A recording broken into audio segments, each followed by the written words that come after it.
Hey, this is Afrique 24, and of course, this is your 24-hour channel, wherever you're joining us, this is your political show.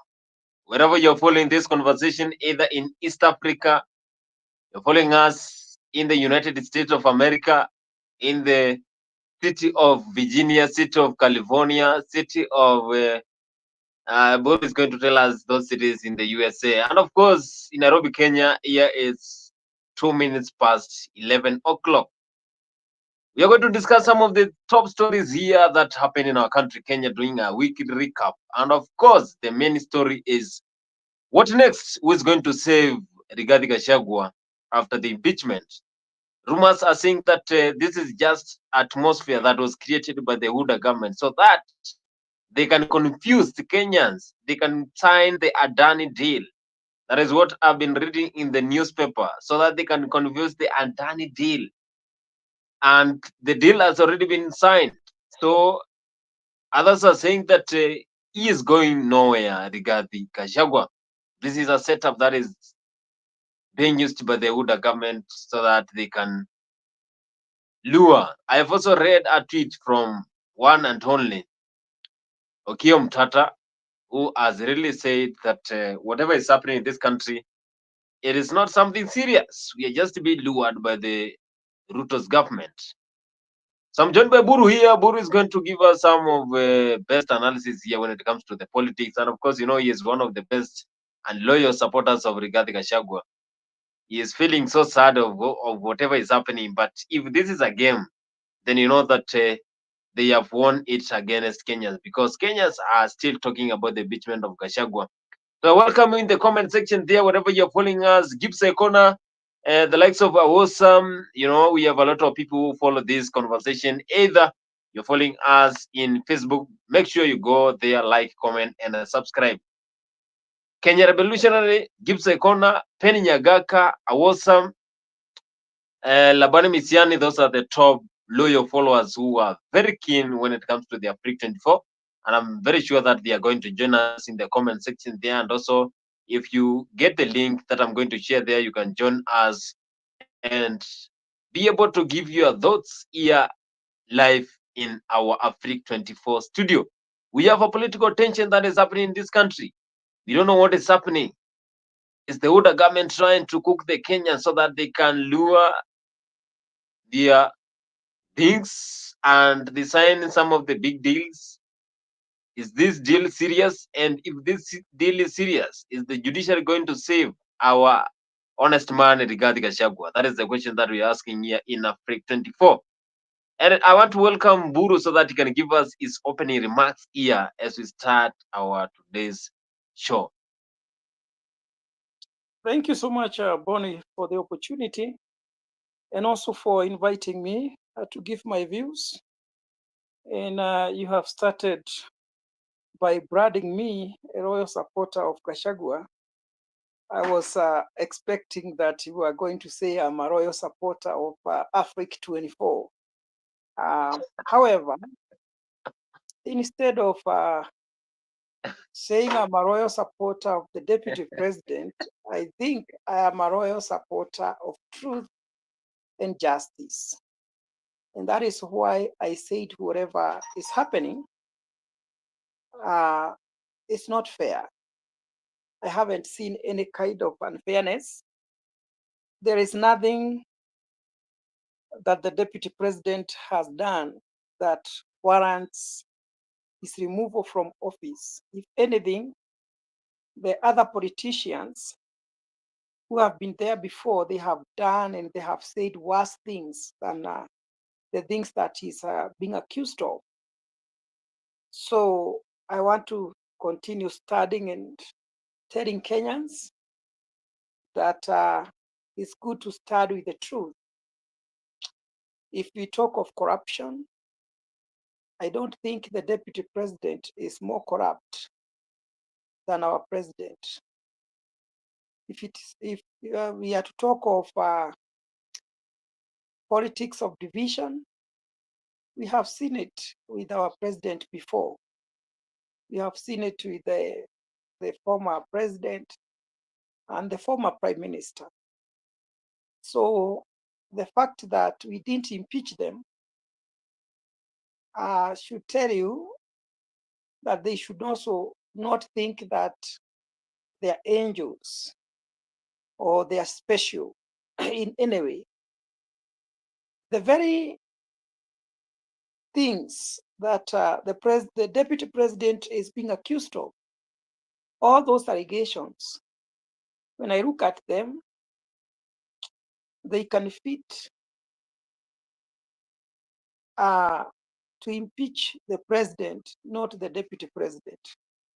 And that is why when Paul Moite went to High Court, even the High Court judge said the issues that he has raised are very weighty, and he was not able to determine that case. And therefore, he referred the case to Supreme Court. And one of the weighty matter there is, what does it mean, or does public participation matter? Because it was like a game of kids, whereby people are given chance to shout.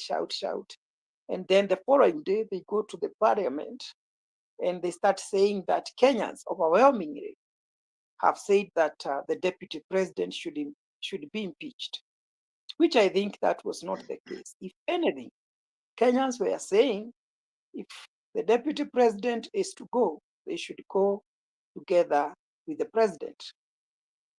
And majority of Kenyans are not in support of the impeachment of the deputy president.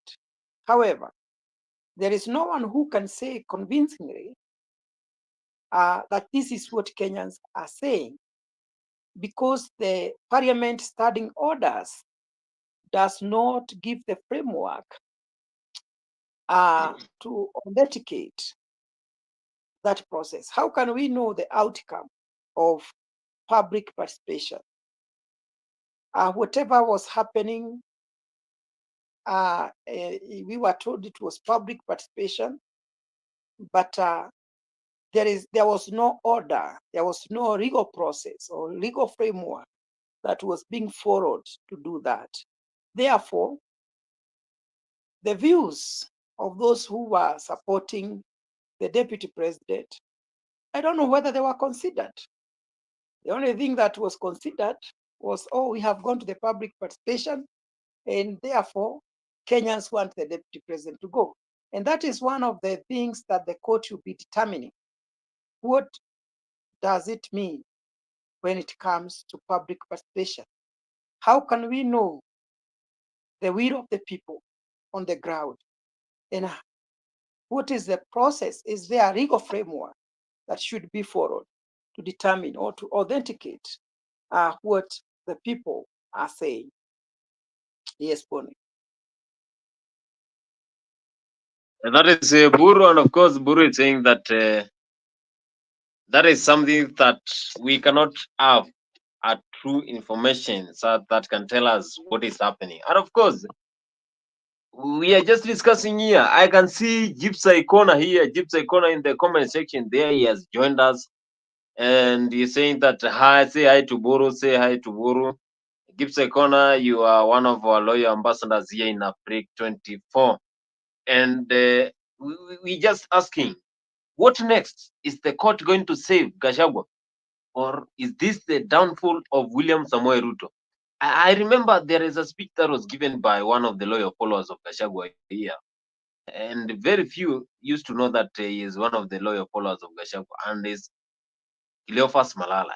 He spoke about the current situation, that the president might be doing this, yet he is impeaching him still without knowing. And I want to address the President of the Republic of Kenya, my party leader, with a lot of respect. I am not qualified to advise you, Mr. President. Lakini nisikize tu, you have a choice. Kwamba hawa watu ambao unataka kutumia kutoa naibu wako wa rais ambaye alisimama na wewe, unaweza kuwa unadhania you are impeaching Rigathi Gachagua. Kumbe umeanza safari yako ya kujitoa kwa kiti wewe mwenyewe. The same people wenye wanaleta motion na naambiwa kwamba wamechagua Junet Mohamed na Kaluma. Hawa watu wawili wataanza na kutoa naibu wako. But I want to assure you, hao watu in 2027 watakutoa wewe kama rais. Mimi nakuomba tafadhali, please, kama watoto wako, call your house to order. Don't punish Rigathi Gachagua. Huyu mzee aliumia. Rigathi Gachagua aliaibishwa mbele ya watoto wake. Alifungwa kwa sababu yako wewe William Ruto. Tunakuomba kama baba yetu, don't be inhuman. Don't be inhuman. And I'm speaking to you as your Secretary General. Thank you. And I want to address the President of the Republic of Kenya, my party leader, with a lot of respect. I am not qualified to advise you, Mr. President. I'm not qualified to address you. That is Cleophas Malala. He was saying that this might be the downfall of William Samoei Ruto if he beaches the honest man from the mountain. The Central Region is always there to support anyone who gives his son or his daughter or their daughter. Now I hear some people are saying that it is high time now William Ruto goes for Anne Waiguru. Buru, do you believe with what Cleophas Malala said? And of course, you have been seeing all those. You Do you see, believe that this is the end of Gachagua, of Ruto? after listening to the statement of Cleophas, I can say that we still have hope. It seems we have remnants. Most of our politicians are liars and they thrive in deception. But someone like Cleophas, you can see how he has advised the president. That is an honest advice. Honest advice. He has reminded the president that the person you are sacrificing is someone who has suffered because of studying with you. And he has told the president, remember, it's like he's telling the president, remember where you have come from so that you may know where you are going. It seems the president has forgotten just the other day how much the deputy president fought for him. But that aside, let us go back to Supreme Court. I want to tell you, Bonnie, that our Supreme Court is the only government institution that seems to be working. And if they are going to handle the case of our deputy president, the way they handled the presidential petition, which was there, I can tell you for sure there is no case for Rigathi Gachagua. And the court will save the president, the deputy president, because most of those allegations are just malicious allegations that cannot be proven beyond reasonable doubt. For instance, I think one of the accusations there was that the deputy president has increased his wealth with 5.1 billion Kenya shillings. One of the questions the court will be asking, which legal body undertook the audit and proved that what they said was true? They will have to prove that beyond reasonable doubt. And there are so many things that the deputy president talked about. Most of those accusations are based on lies, falsehood, and the aim was to hype Kenyans, emotions, to tell Kenyans that this guy is so bad, this guy is so corrupt, this guy is so inhuman. What they didn't expect is that the deputy president was going to to prepare himself to defend himself and to respond to each and every allegation. Any critical thinker who followed the submission of the Deputy President can tell you there is no case there. It's just something that cannot withstand the court process. So I'm very hopeful that the court will save the Deputy President. But I'm not saying that he should be saved whatsoever. What I'm saying, the court, if the court is fair, if the court is going to follow the due process of scrutinizing the evidence, then the Deputy President will be found innocent. And the court did not stop the Senate from proceeding. So the Senate will proceed with the case. Senate will listen to the evidence, but also remember our Senate to a greater extent has honorable women and men who have always shown care. And also they are likely to scrutinize the evidence. You had in one of the allegations is that the Deputy President is having a dairy farm somewhere in Nyandarua. Yet the Deputy President is saying, yes, I have a farm there, but there is no single animal in that farm. When it goes to court or even to the Senate, they will want to know why did the people who wrote that, where did they get that information from?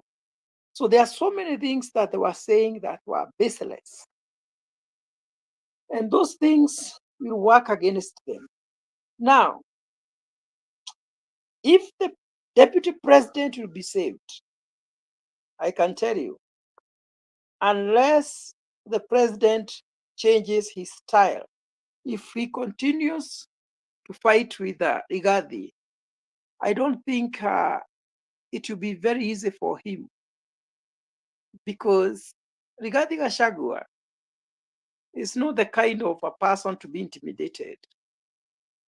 This was the only leader in central Kenya who was able to tell the former president and the security apparatus that it doesn't matter whatever you try to do to me, I am not going to leave William Ruto. He suffered a lot, but he never succumbed to the pressure of the entire government. So Ruto should first think of the kind of a person he's dealing with, because if he continues to underestimate this Deputy President, he might not even finish his 5 years term.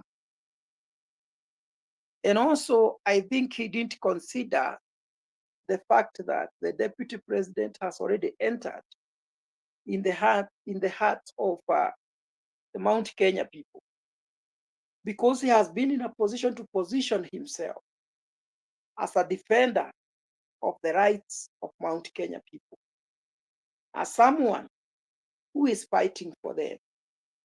And therefore, touching Rigathi Gachagua is touching Mlima. And that is what basically he was telling the president. Do everything you are doing, but don't touch the mountain. What does that mean? What he wanted to tell the president, I also have people behind me who support me and who believe in me. In Kenya, however much we want to say that the Deputy President is tribal, we have to agree that we base our politics basing on the regions where leaders come from. Raila Odinga is largely supported in Nyanza province. Kalonzo Musyoka is supported in Eastern. Joho was being supported from the coast. And William Ruto is supported largely by the people of Rift Valley, because that is where he comes from. And the same case, or the same way, Rigathi Gachagua is being supported by Central Kenya people. Those people who are around the president, they are lying to him. They are deceiving him. The mountain is solid behind him. The mountain is intact. And I think you saw what happened in Nakuru when Susan Kihika was trying to read the statement of the president. People were not willing to listen. They heckled.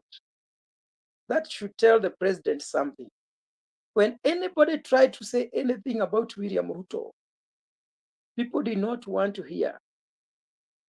In Central Kenya, those people from Central Kenya who supported or who voted yes to impeach the deputy president, let me tell you, they are facing it very loud. Nobody wants to see them. Nobody wants to hear them. They are fighting. This is the time they are realizing, oh, we are not with the people. They voted alone. They went alone. They didn't want to hear what people were saying on the ground. And it will be very hard for them to save themselves come 2027. Their political star is already covered. Most of those people who voted yes in Central Kenya, they will not be re-elected unless they steal votes. They have committed what we call political suicide. They have hanged themselves politically. Yes, that is Buru saying that the people who voted for yes, Gachagua to get impeached, then that was wrong. And of course, we have seen a video whereby some of the members of parliament were chased away from a restaurant today in Central Kenya because of voting for yes to impeach Gachagua. Senator Cherargei is one of the close allies of William Samoei Ruto, and he said that he is really requesting for people to pray for the Senate so that they can give a judgment that will not lean on one side.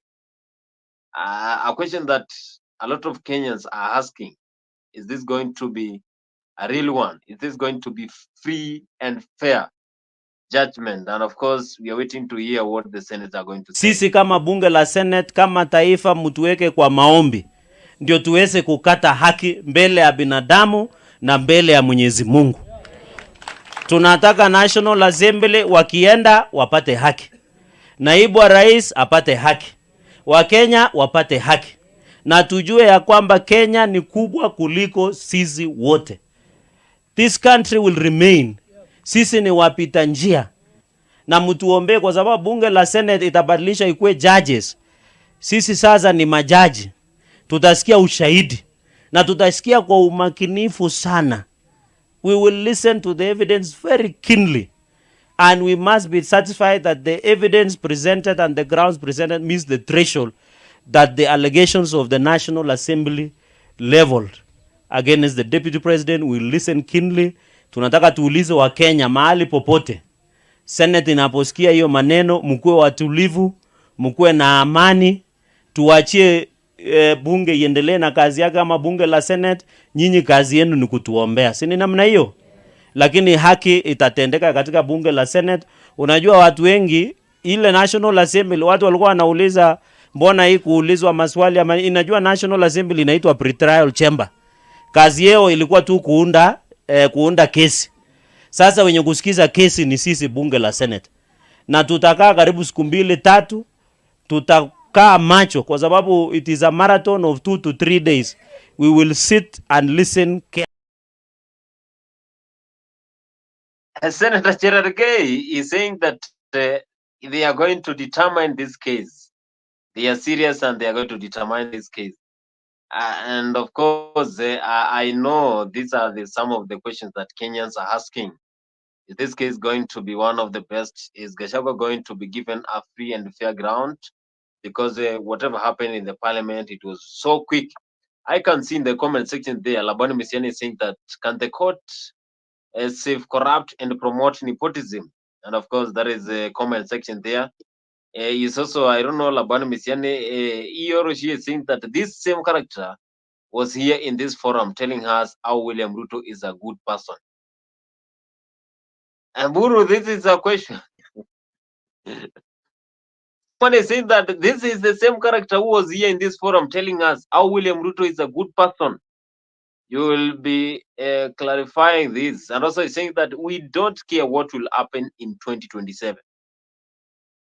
Kula kiburi yenu, uzuri wa mkakazi ndani kipande cha mti. I don't know what Labani Misiani is saying, but that was a sentiment that was given by Senator Cherargei, and they saying that they really need prayers because it's the Senate.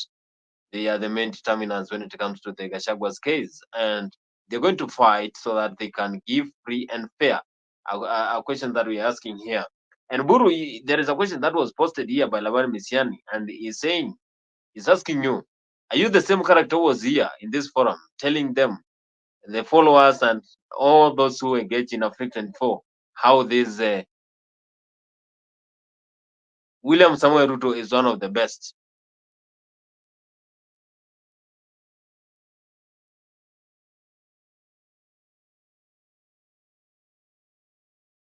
Buru, you are muted. We are muted. You are muted, Buru. Sorry, I think you can hear me now. Loud and clear. I'm saying, you know, there are people in Kenya who follow their political leaders as semi-gods, and they think that even when they make mistakes, you are not supposed to talk about it. I don't think I'm one of them. William Ruto is not a superhuman being. He's a human being like any other.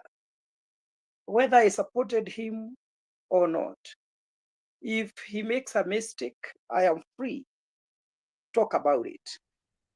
So, and we never had another better option, because the choices we had, it was either William Ruto or Raila Odinga.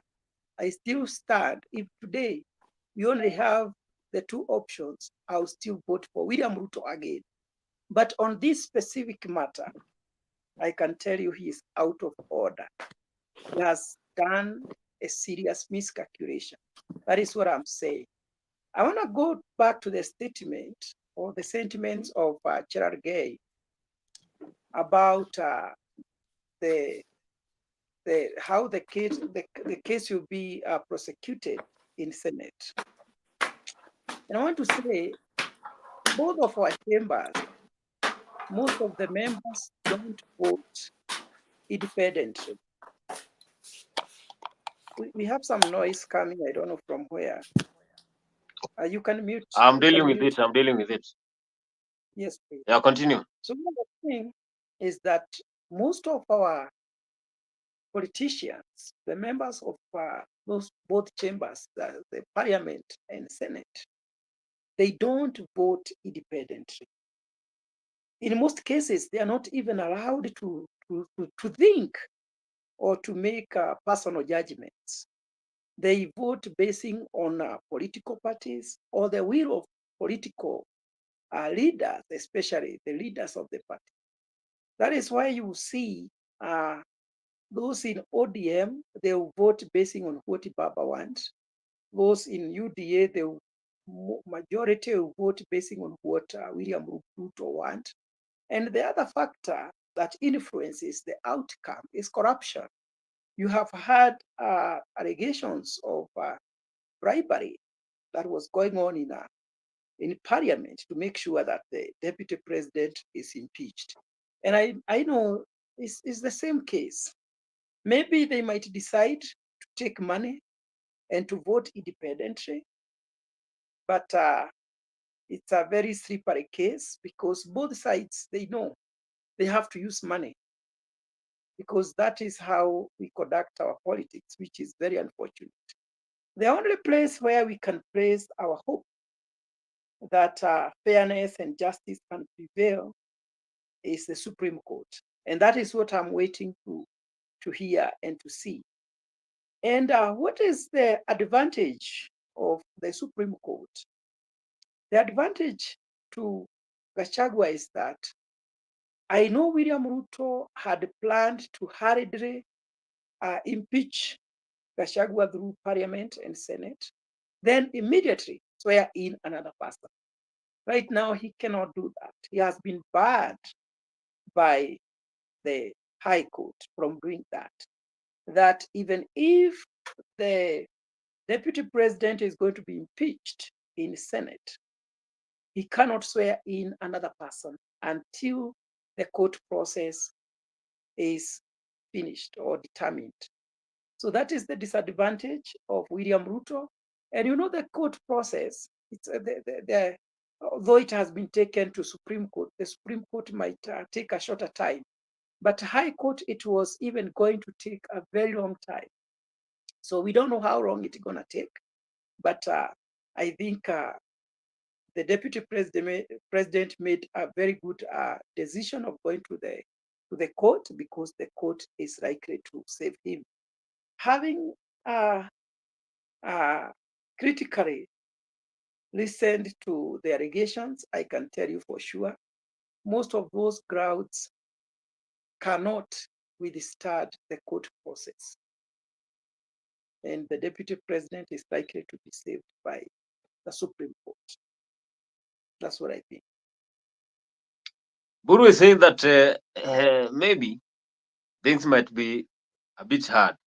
Laban Misiani in the comment section there is saying that this case is a political case and it ends in the Senate, and the gypsy will fall where they belong. That is Laban Misiani. This is not my comment. He's saying that this is a political case and it ends in the Senate, and the gypsy will fall where they belong. That is Laban Misiani, and also saying that finally, Uhuru is a truthful man. Wakikuyu wanakula kiburi yao. Usiposikia la mkuu, bila shaka utavunjika guu. Elizabeth in the comment section there is also following. Labana Mesiani is also saying that the sisi watu wa baba, we never liked Gachagua from the word go. Labana Mesiani is one of the loyal followers of Baba, and he is saying that he never liked Gachagua from the word go. He could have now received 6,000 from Raila Amolo Odinga. That is what Labana Mesiani is saying. He never liked what this government is doing. And of course, I have also listened to some of the CAs, that is cabinet secretaries in the William Ruto government, who are really praising the impeachment of Rigathi Gachagua, the likes of Ali Hassan Joe, you know, that is the Sultan. We also have Dr. Alfred Mutua, and also other leaders who are praising the impeachment of the honest man. But I had an opportunity to get some of the video clips, and also Governor of Kisii, that is Simba Arati, together with the ODM members, the likes of Abdullah Somad, that's the governor of Mombasa, they spoke and they were saying that they have nothing to say about the impeachment of Gachagua. Something that Simba Arati said, and the crowd was left mouth wide open. The likes of Jeremiah Kioni, they are still criticizing the William Ruto government. I want us to listen to what Joe said when he was addressing some of the coastal people, as he handled the case whereby some of them coast men were held in Madagascar due to unknown cases. This is what Alias and Joe had to say. We also have clergies, members of church, who are really saying that they don't support what is happening. This is what Joe had to say. Mimi nilisikitika kwamba juzi niliambiwa kuna vijana ambaye walishikwa Madagascar. Na nimesikitika kwamba nimesikia vijana wanatoka hapa. Sivyo? Mmoja anaitwa Karisa, Mohamed na Mbarak. Nimekutana na mzee hapa. Na mimi nimeambia hawa wafanyikazi wa serikali, especially hawa watu ya maritime, waache kulegea kwa kazi. Wajue hii wizara iko na waziri. Na wao ndo walikuwa wafaa waniambie mimi mapema kuna Wakenya ambaye wameshikwa. Sio mimi kusoma kwa gazeti. Mimi sifai kusoma kwa gazeti. Nafurahi kusema ndugu gavana, na yule kakangu mzee wangu, vijana sasa tuwapangia mpango wa kurudi kwa uwezo Mwenyezi Mungu. Kama kesho kutwa watafika hapa na atakuwa tumesonga mbele. Unajua mimi ni waziri, ama hujui hivyo? Mimi ni waziri, na mimi naweza kuinua simu nikapigia waziri mwenzangu wa nchi nyingine. Kazi rahisi. But some people want to make it very hard for us for nothing. Alafu ndio serikali inalaumiwa, kumbe kuna watu wengine magoigoi. Na mimi hapa kwangu siwezi kubali. Hapa kazi lazima ifanywe. Katika wizara hii ya madini, uchumi samawati na mambo ya bahari, kazi lazima ifanye nini? Ifanywe. Kwa sababu unakuta watu wanalaumu, serikali imewacha watu wetu Madagascar. Kumbe kuna mtu mmoja tu, goigoi mmoja ankaa ofisini, yapigwa na air condition, ako na kompyuta hapo yuangalia TV tu. Tumekuja kwa hii landing site. Mimi naamini hii Kipini inaweza kuwa pahali pa muhimu sana katika mambo ya uchumi samawati. Wana watu wako na vijana, uwezo wa kuvua wanazo, wanaweza kwenda bahari hiko. So therefore mimi nataka niseme nimekuja hapa nikaangalia hiyo landing site. Na nimeona hapa serikali imetoa hii kandarasi ya milioni 151. 151 million. Sio pesa kidogo hizo. Pesa mingi. Na nimemwona yule mwanakandarasi. Mwanakandarasi yuko wapi? Mwanakandarasi yuko wapi? Mwanakandarasi, the contractor. Ngoja kidogo. Mwanakandarasi. Mimi nataka order. Mimi nataka nikwambie hivi. Hawa wananchi wamenambia mambo mawili. Jambo la kwanza mimi ndo nawasemea. Jambo la kwanza, wamesema kwamba hujaajiri vijana wa hapa. Ngoja bana, ngoja. Jambo la pili, ukiwaajiri wachelewa kuwalipa. So nataka tukubaliane hapa. Sisi tumekupa kandarasi ya pesa mingi na mpango wa pesa tunao, kwamba utaajiri vijana wa hapa na utawalipa kwa muda ambao unaofaa. Tumekubaliana eh? La mwisho, umesema hapa kwamba utamaliza kwa miezi 8. Tumekubaliana? Utamaliza kwa miezi mingapi? 8. PS, take note. Betsy amesema atamaliza kwa miezi 8. Asipomaliza kwa miezi 8, huyu unafaa umblacklist katika serikali. Mradi mwingine wowote asiwahi kufanya, kwa sababu you've committed in public. Miezi 8 tunakuja kufungua huu mradi hapa.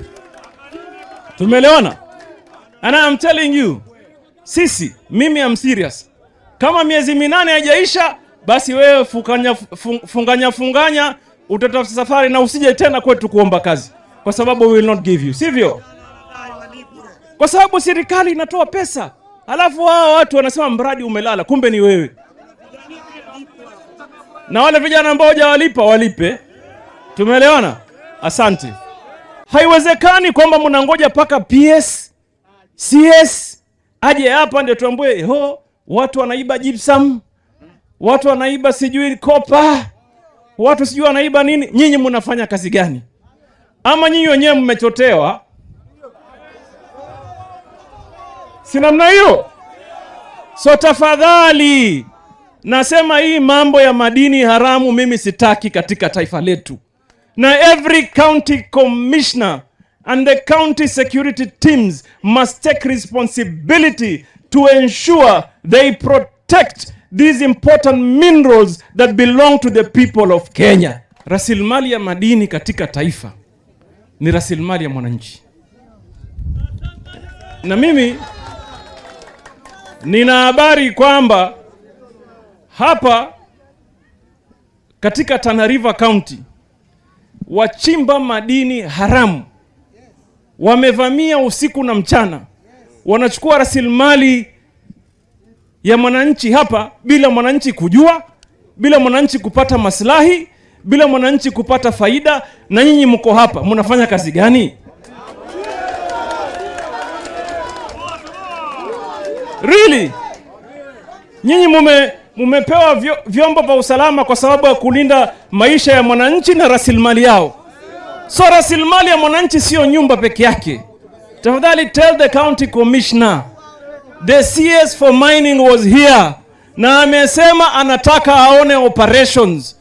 Watu wote ambao wanachukua madini haramu hawafai kufanya kazi katika Tana River County.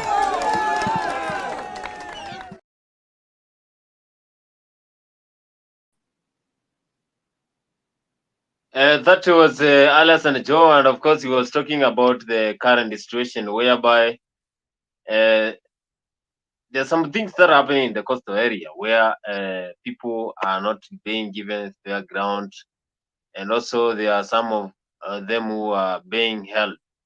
So we are also joined by Buru is still here. Buru, I think Alison Joe was talking about the situation in the coastal area, but I could not get that clip, but I'm going to look for it.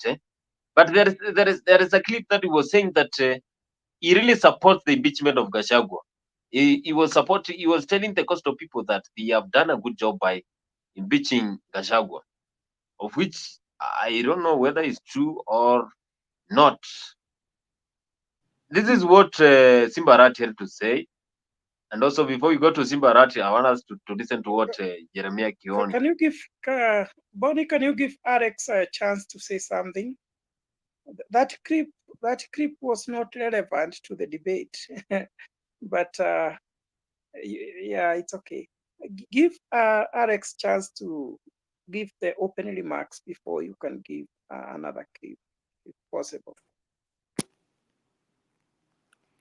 Good evening, good morning, wherever you are. How are you guys doing? Good. How are you? And mbona leo Jeff na Bonnie mko kwa giza? Tategeneza. But anyway, what's the debate about today? Brief me, please.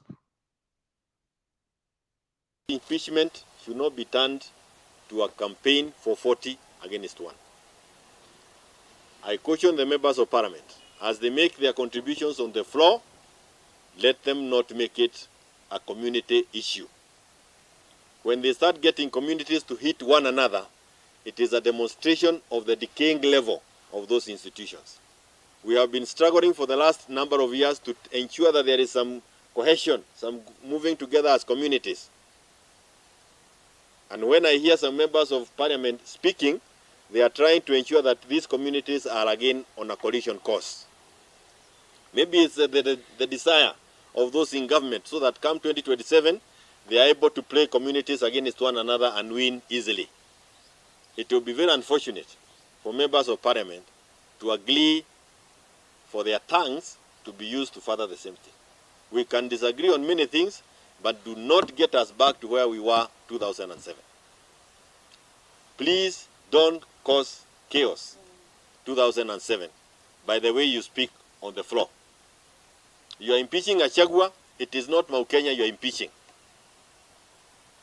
Impeach Gachagua, but don't drag the whole community into it. Unless you have another motive, which you have always nurtured in your system, and this is an opportunity to come and let the ugly part of yourself out. I urge you once again, do not allow this thing to become a community issue, where it is one community against all the others. And that's why I'm saying, hii kiti ya deputy ambayo Ruto amechukua apeleke kwingine, aache kuileta Mount Kenya, kwa sababu unaileta Mount Kenya kutupiganisha na makabila zingine.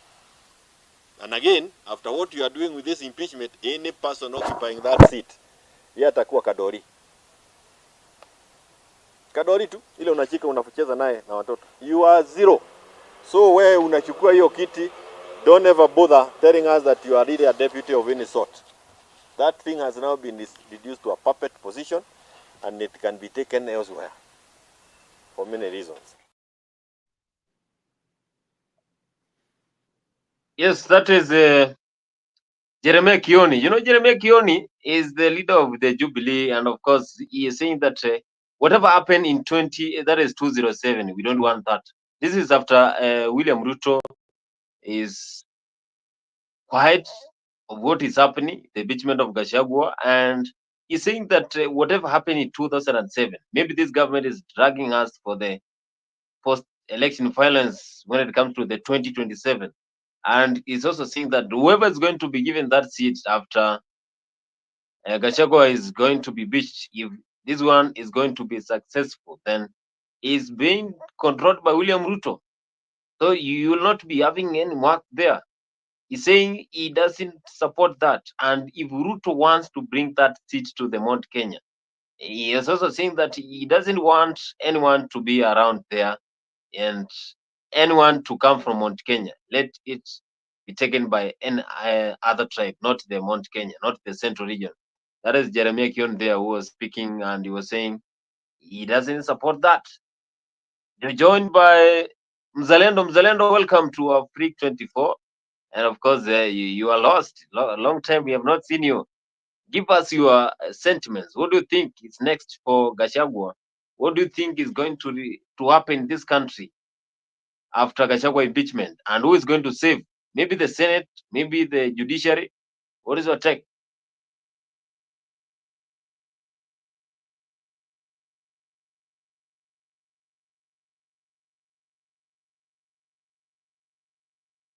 Mzalendo amepotea. Mzalendo amepotea. Mzalendo is lost. Buru, have you listened to what Jeremiah Kiona said? Yes, I agree with Kioni 100%. But before I give my views, let Alex proceed. Alex was saying something, then you put a clip. Yeah, the clip now has really explained what we are discussing here. We are discussing what next after Gachagua Let is. Alex, yes. Yeah, what next Alex was saying after something. Gachagua being impeached? Is the Senate or the judiciary is going to save him?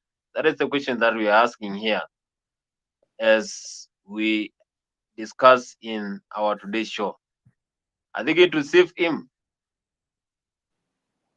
So Bonnie, from I think I'm at sixes and sevens over this impeachment issue. I saw a video recently of an old lady telling Irungu Kangata, I hope I pronounced it well, the governor for Moranga, not to take over the seat from Rigiji. And I think there's also a tussle. There's a tussle between right now it's slowly becoming a community war, and there are many people from the mountain who are saying that Ruto should not bring the deputy from there, should take it to another place. So, but for me, Bonnie, I think the main goal is for the president and the deputy, whether impeached or not impeached, the goal is for them to finish the manifesto which they had in 2022. So I am the impeaching Rigiji is not the solution, but if he can put another deputy and they can complete the manifesto by 2027 election, it will be good, because it doesn't matter who is there at that seat. What matters is the work being done. You see, I was watching recently a video by Ken Mijungu, and Ken Mijungu was saying that here in this Kenya, the problem we have is institutions are not running. So if we have institutions running, then it doesn't matter who is at the seat. It can even be Morara, it can even be Waiguru. As long as the institutions are running, then it doesn't matter who is the president. But from what we are seeing with this Kenya Kwanza regime, it's quite the opposite. You see, So hii Kenya tunahitaji institutions zenye zina run. The parliament is running, the judiciary is running, industries are running, then it doesn't matter who is at the top place of the office. And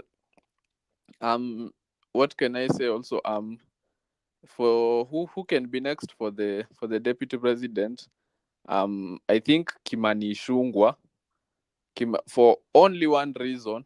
I think Kimani has been a loyal supporter of Ruto.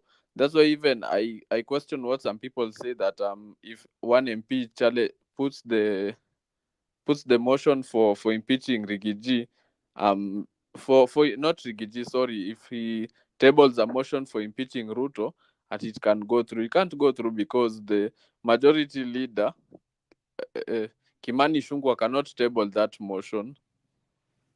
So I believe if Ruto picks somebody from the mountain, it has to be Kimani Ichung'wah, because of the one reason, the loyalty. But I also believe Irungu Kang'ata can take over. One, because I believe Irungu Kang'ata delivers. From what I'm seeing in the Moranga constituency, based on my research, Irungu Kang'ata has delivered well. And last but not least, I hope Kenya Kwanza will finish their manifesto before the 2027 election, because sadly we saw the Ruto and Uhuru marriage did not finish the manifesto from 2013 to 2022. Sorry. Yes, so I hope Ruto can spin things around, because as of now, citizens are very angry at him for not delivery and doing things without even consulting the people, because the people rejected the Adani deal. Although I think the Adani could be good, but he went on and proceeded with it. So I don't know whether I'm wrong if I say his goose is cooked. Thank you. Laban Misiani in the comment section here is saying that Gachagua cannot serve in the broad-based government as he advocates in his shareholding ideology. Kenya is not a company. And also, Awesome, you have been missed here in Africa 24. Also, Laban Misiani is saying that finally, he forgot one of the traps he laid for Raila as trapped him Giri in. Finally, he forgot one of the traps he laid for Raila has trapped him Giri Raila, the father of politics in Kenya. Elizabeth Giri in ni the comment Giri. section there is saying that I have heard there is something very sinful that has made the president very curious about our deputy. How true is that? Time would tell. I'm still against the impeachment. That is Elizabeth, the comment section there. Awesome is also saying that I have talked about 41 against several times here. Moi was added by the same region. They tried to overthrow him. What happened? Moi ruled for 24 years. The region took over power for 20 years. That is Laban Misiani Awesome in the comment section there. And also think that the history repeats itself, but the region never learns. How is the region going to learn? Awesome. And also Laban Misiani is also saying that the seat belonged to Kindiki. He should be given. There is no manifesto. It was the dead. Yangu Kumi, Yage Kumi. It doesn't matter. And also Awesome is also saying that Ruto was added by the constant protest, but he was calmer. He was a calmer until Rigiji saw weakness. Now we have put the result of playing with fire. That is the comment section there. And if you're joining us for the first time, you can join this conversation through the link that I've shared there. And of course, if you're following us in the Facebook, YouTube, make sure you go there, like, comment, and subscribe. Your comment will be replied by Africa24 admin, and we shall be happy for that. You share your thoughts there through our videos. You comment, and we shall be happy for this. And we are discussing what next. Who's going to save Gachagua after what is happening? The National Assembly impeached him, with a lot of members voting for yes to impeach Gachagua. So waiting to see if the Senate is going to impeach him too. And if not Senate, then maybe the judiciary is going to save him. And if is saved by judiciary or Senate? Are they going to work together with William Samoei Ruto after all this saga that is happening in this country, Kenya? Or they're just playing hide and seek so that they can capture the attentions of Kenyans? Uraga Sports Club, welcome to Afrique 24, and this is your home of untold stories. We unlock stories from all over the world, Africa, East Africa, and all the parts of Africa, and also whole world. Mzalendo, you have been so silent. I don't know, because Arsenal is not playing this weekend. I know you are a very big fan of Arsenal, but since 2003, you have not won any cup. What do you think about Gachagua? Who is going to save him? The honest man. Thank you. Uh, Kibanzi, and nice to see Mburu, Alex, and thank you for being there to host this show. Yesterday we were looking for you, you were not there, and we had to wait to other shows where we were really censored. Uh, they don't they don't expect you to express your views in a manner that they don't like. So I was really censored in a show that I went some yesterday because we didn't have this show. Now, the issue of the Gachagua, I can tell you one thing for a fact is that William Ruto is playing chess. You know, the game of chess. He has played his winning move. Now, this is, according to him, this is his winning move. He has killed the most powerful piece, the second most powerful piece on the chessboard, and that is the queen. So when he eliminated the queen, who is Gachagua, now he has to make a very good and precise move on the chessboard when he's playing against other opponents. Now, Ruto is simply looking for new allies. And you know, ODM had a meeting today in Mombasa. Raila and his team had a meeting in Mombasa. Let me tell you, it is not by coincidence. It is by design. With due to all the predicament that has happened, there is a loophole somewhere that ODM is now strategizing on how they can work with William Ruto and actually put the marriage to the public out there to accept that now they are going to work with William Ruto. Now, the position of the Deputy President of Kenya cannot go to Central Province. It will not be of any consequences.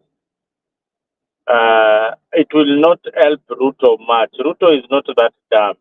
He is clever enough not to put it in Central Province. So Kioni is a seasoned politician.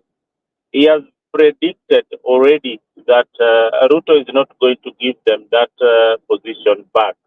So what does he do? He goes to the public and tells them, okay, fine, Ruto, we don't want this position. But deep down, they really need that position. So he has already predicted that William Ruto is not going to give them that position because William Ruto is looking for new allies. It could be a new ally from Eastern Province. It could be someone from Nyanza, or it could be someone from Western. But most importantly, he is looking at somebody he can trust, somebody who will deliver him the votes 100%. Now, look at the political landscape. Who can deliver for Ruto 80% of the votes? 80% of the votes, and deliver for him a significant chunk of the votes in coastal region and northeastern. It is Raila Odinga. So those who are expecting that Ruto will give this position to somebody in central Kenya, my anticipation is that he'll give it from somebody from a Nyanza region. I will not be surprised. I will not be surprised if Raila Odinga becomes the deputy president. I will not be surprised by that. So anything can happen in this eventuality. That whatever is happening in the political arena at the moment is a calculation to what will happen in 2027. So every political move that you see by Kalonzo, by the big wigs in politics, it is geared towards the formation in 2027. Now, we have also another electoral college that is new called the Gen Zs, who have been kind of been divided, and the political class is trying very hard to make sure that they are divided before 2027. They are scared to submission before 2027. So the arrest happening around Morara, Kibasu, and all the rest is a scare tactic, so that this group can be subdued before 2027, because it's also a dangerous mob that is coming. So whoever manages to get the central bloc as a unit, if the central bloc as a unit can support a candidate from Western, then the elections in 2027 is clean and dusty.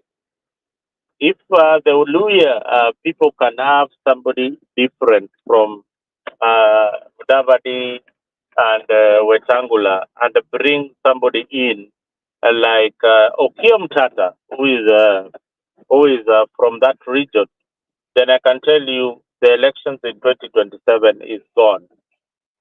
So I don't know how the general public will react, but Kenyans, as we are seeing, we react through emotion. Politically, we react through emotion. And you have seen how our emotions can translate. The people in Central are acting emotionally.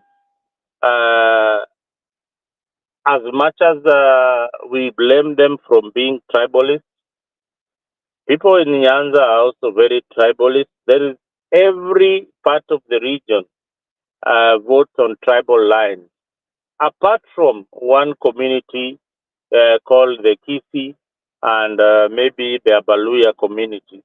They are the ones who are not united on tribal lines. But most, the major political players in the Kenya political arena, those communities will always go for their tribe. But with the emergence of Gen Z and all that, we hope that that electoral college or group of people will manage to take a vote and IDs before 2027 and participate in the process. I said yesterday that the rigging of 2027 elections has already begun. IBC commissioners are already being selected for vetting by ODM and UDA. That process is already begun. LSK has got a representative, the church has got a representative, and I think the civil society should be having a representative in that commission. So the players in the election have already started choosing the referee who is going to officiate the match between those in parliament versus the people of Kenya. Our clarion call has been, let us clean the whole house. Let us clean every single MP. But we need an organized unit politically to transform the country called Kenya. If we are not going to have an organized unit to transform the country called Kenya, then Ruto could be having his last term as President of the Republic of Kenya in 2027 if the people of Kenya are organized. Because right now, if elections on in terms of popularity, Ruto is not very, very popular. If you sample among 5 or 6 people you meet, I can tell you for free, 4 or 3 will tell you that they cannot vote for William Ruto. Even his own tribesmen will tell you they will not vote for William Ruto. So if so much has changed, and I keep on saying that we who supported Ruto, we have also changed in our thinking. My thinking was that he was going to bring the real change that we want. But he has shifted his goals very, very, very fast to an extent that is fighting the people who are pro democracy, pro good governance, and pro accountability. So that is his undoing. So moving forward, people of Kenya and uh, and the political class who are very adamant to change, as you saw in Parliament.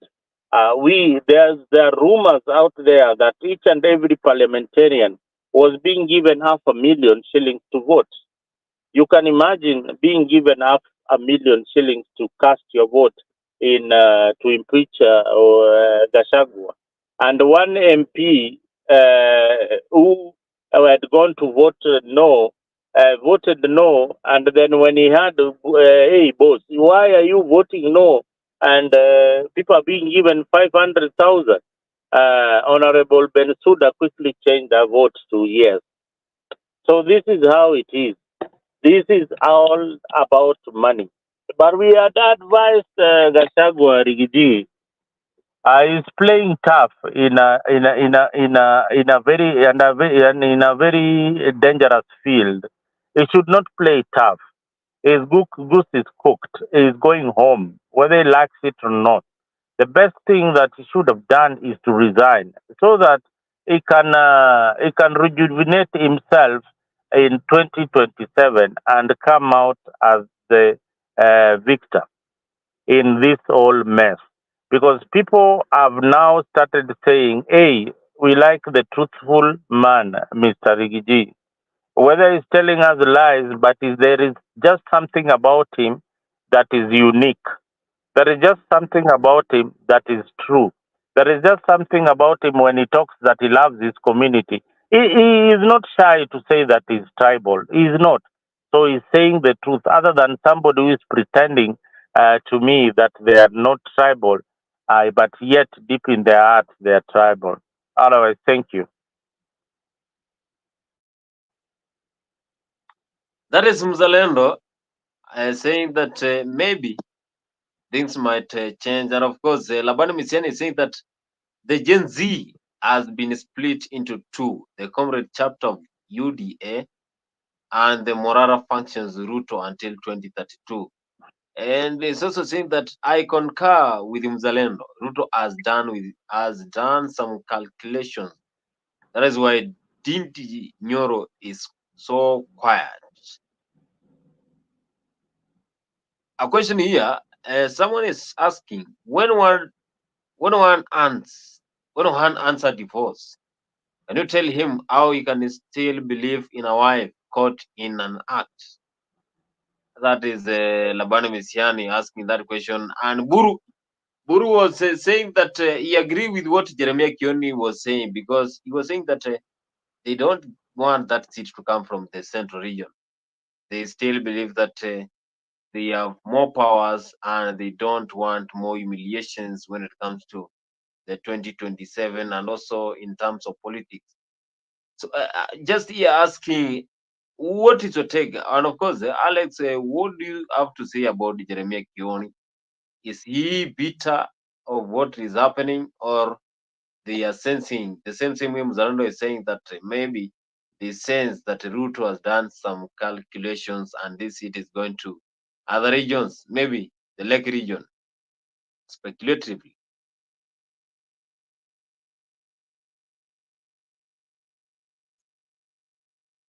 That is, Alex is not there. Buru, and of course, Buru, as Buru comes back, I have some of the clips here. I was following what is happening, and some of the leaders are talking about the current situation. This is what Simba Arati and other members of parliament had to say, and other governors had to say. And all the time,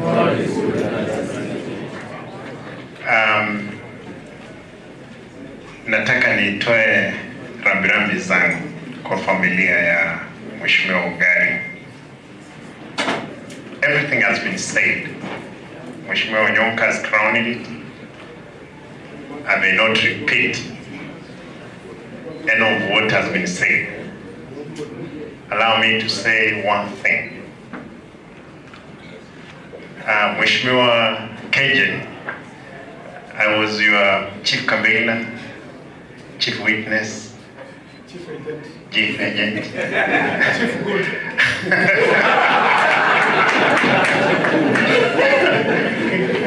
Oh, Mheshimiwa KJ today, to be a member of parliament, he came for a free advice, and I did advise him. For him to get first elected as a member of parliament of South, the Great South, whereas I was a member of parliament of the Great North. Actually, this is the Great North. I want to thank you because you stood with me then, and I'm happy that God has blessed us. For the family of Mheshimiwa Ugari, Ugari, you know, COVID ilikuja ikapiga yeye. Then tukikutana na yeye ananiambia, Mheshimiwa Arati, unajua alikuwa anapenda sigara. Mwambia sigara ndio itaniua. Hii kitu, if I withdraw, I'll die. Namuuliza, bro, unajua alikuwa ni mzee. I remember the last time I took him to Orange House kwenda kupea certificate asimame against Alpha. Akaniambia sina nguvu, lakini kwa sababu amenipa certificate nitaenda nijaribu.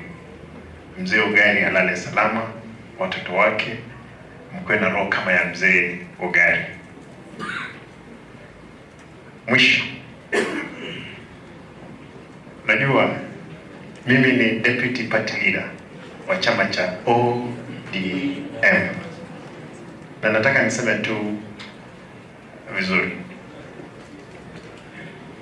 You may convince that sisi tumeingia katika serikali ya Mheshimiwa William Ruto. Hatujaingia katika serikali ya William Ruto. Ile kitu tunashukuru Mheshimiwa William Ruto kutufanyia ni ile support ametupea kwa sababu ya kampeni ya baba Raila Amolo Odinga kwa AU.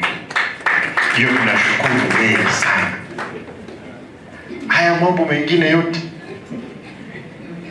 ambayo tunauliza, lazima tutaendelea kufanya nini? Kuuliza. Juzi mimi nimefika jana usiku kutoka Uchina, tulienda pamoja na Mheshimiwa William Ruto kule. Tulienda kufanya kampeni ya baba Raila Amolo kule kwa president wote wa Afrika. Sisi tunasema hivi, hii nchi yetu, no one, wanasiasa, I'm so happy Osoro amesema hapa hivi, wanasiasa hapa, no one ambaye hataki nguvu, power. Even when we want to push out this Ruto, hata yeye hii nguvu ama hii urais anautaka. Hata kama ni wewe utataka ukuwe nini? Rais. Shida ni kwamba ukipata hii mamlaka utayafanyia nini? Hiyo ndio shida kubwa tunayo. Kwa hivyo I want to promise my brother Onyonka, tukikutana na Mheshimiwa tena William Ruto, tamwambia ukweli. Mambo sio mazuri. Kule Kisii watu walikufa kwa maandamano. Hapa Nairobi walikufa. Mheshimiwa Rais alipromise compensation itafanywa, tunangojea ifanywe. Wale ambao wamekosa wenzao wapatikane. Lakini mimi kama mwanachama wa ODM, ndugu yangu treasurer wa UDA, na nimesikia kuna mtu amesema juu ya mlima hapa KJ.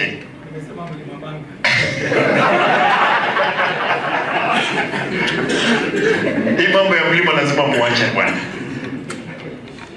Hii mambo ya mlima, nyinyi hii nyumba yenu inachomeka. The only safe place you can be is in ODM. Kwa hivyo mkifurugu hapo, sisi unajua kwamba unajua sisi tuna juzi ni ODM. Mheshimiwa KJ alikuwa ODM. Mheshimiwa former governor wetu wa Kisii alikuwa ODM. Mheshimiwa Tony ODM. Nataka niseme hivi, hata rais mwenyewe. Kwa hivyo tena Mheshimiwa Ongwae, mlango tumefungua. Mkifika mahali rudi. Mtaweza wachia mlima na UDA Gachagua apambane. Lakini nyinyi bwana, naona watu 48 mmetoroka Deputy President. Msitoroke, entertain. Tunahitaji hiyo kura yake pia 2027.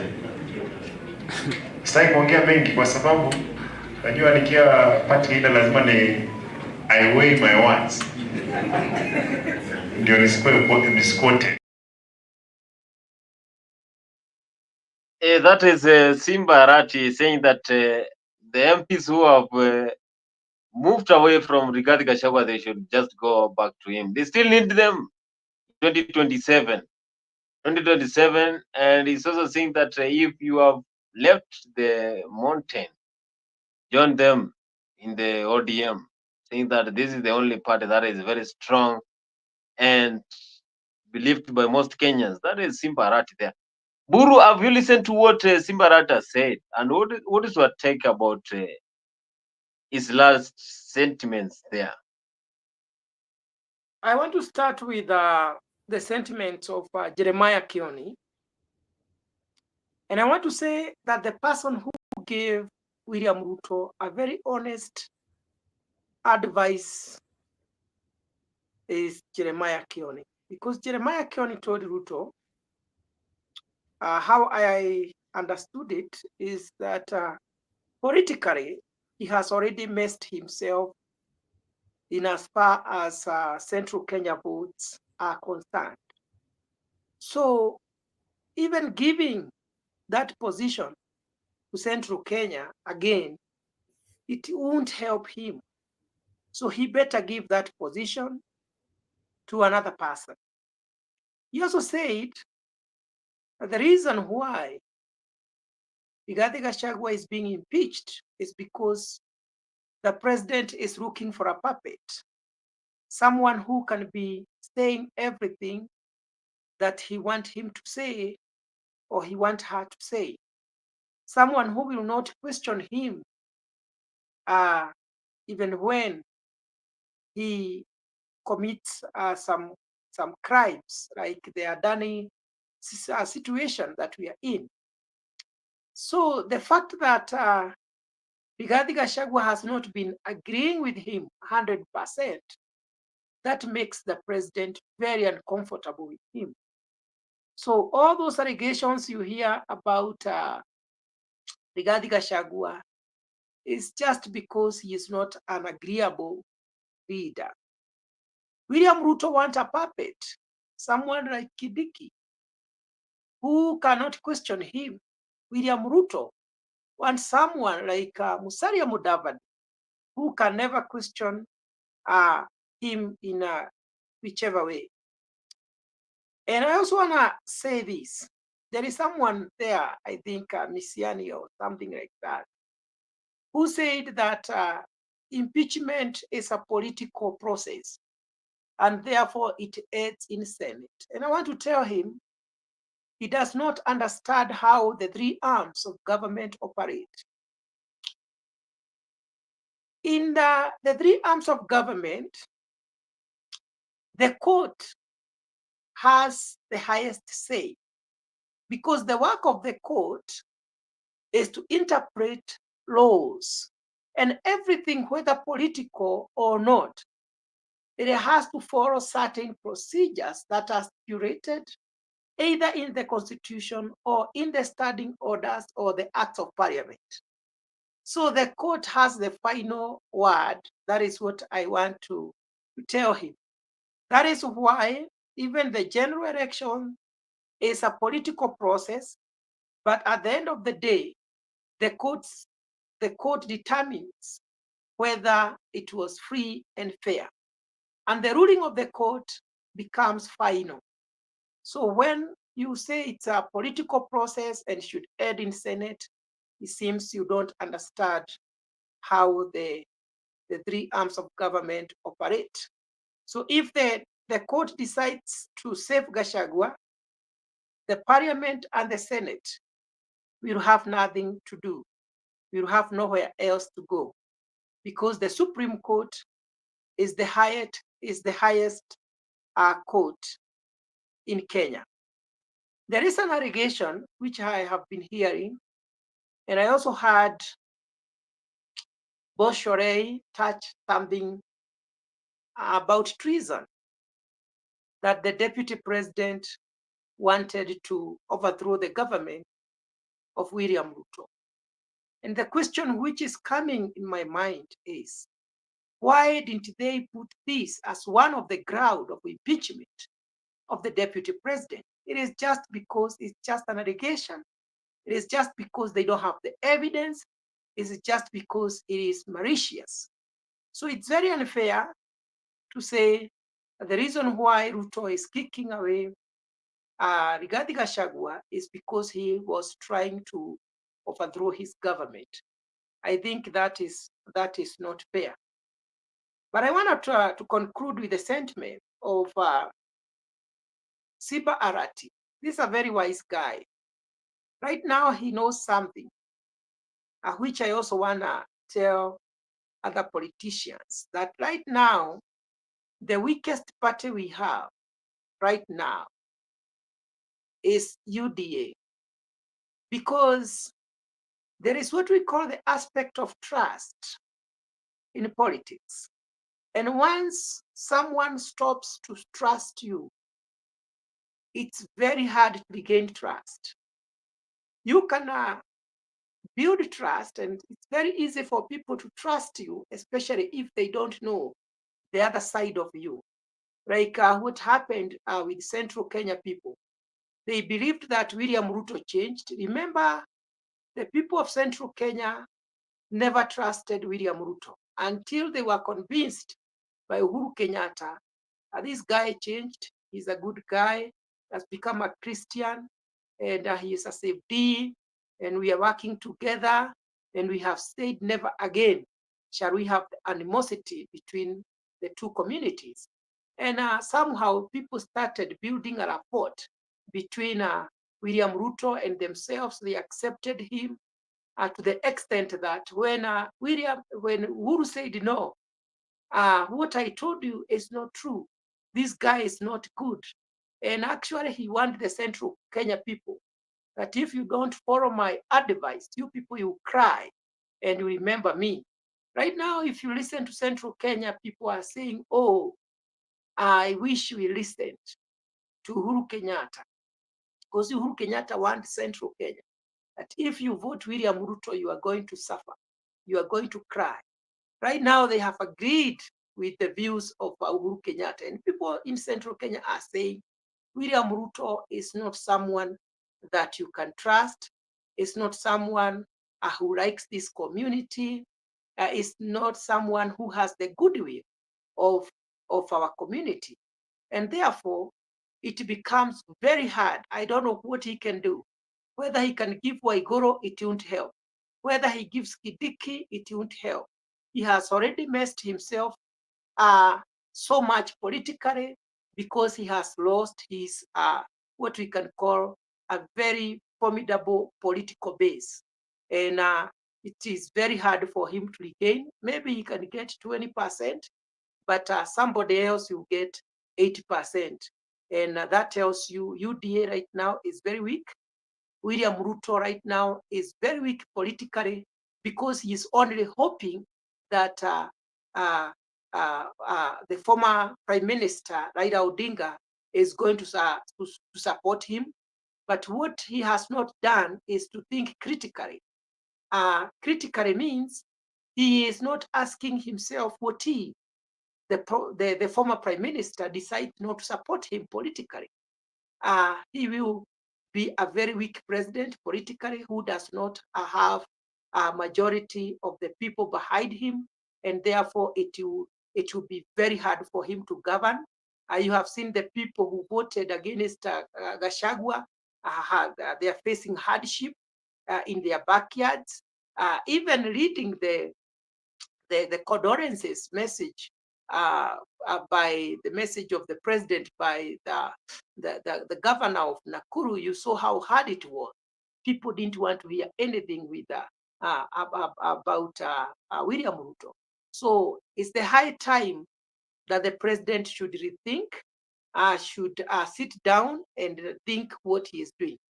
The only way he can do to somehow regain the support of the Central Kenya people is to change his mind about the impeachment of this guy that he underrated called Rigathi Gachagua. Because by kicking Rigathi Gachagua out, he will lose the trust of the Central Kenya people. That is what I think. Thank you, Bonnie. Yeah, that is Buru, and of course, Buru is saying that maybe the president has to rethink on the motion that is happening in this country, the impeachment of the honest man. Here I'm also joined by Beth Thomas. Welcome, Beth Thomas, in Africa 24. This is your 24-hour channel, and we are here discussing what next after the impeachment of Gachagua. Who is going to save Gachagua, either the Senate or the judiciary? And do you support the impeachment motion that is happening in this country? And do you really support that the honest man is being humiliated by the UDA government? Welcome, Beth Thomas.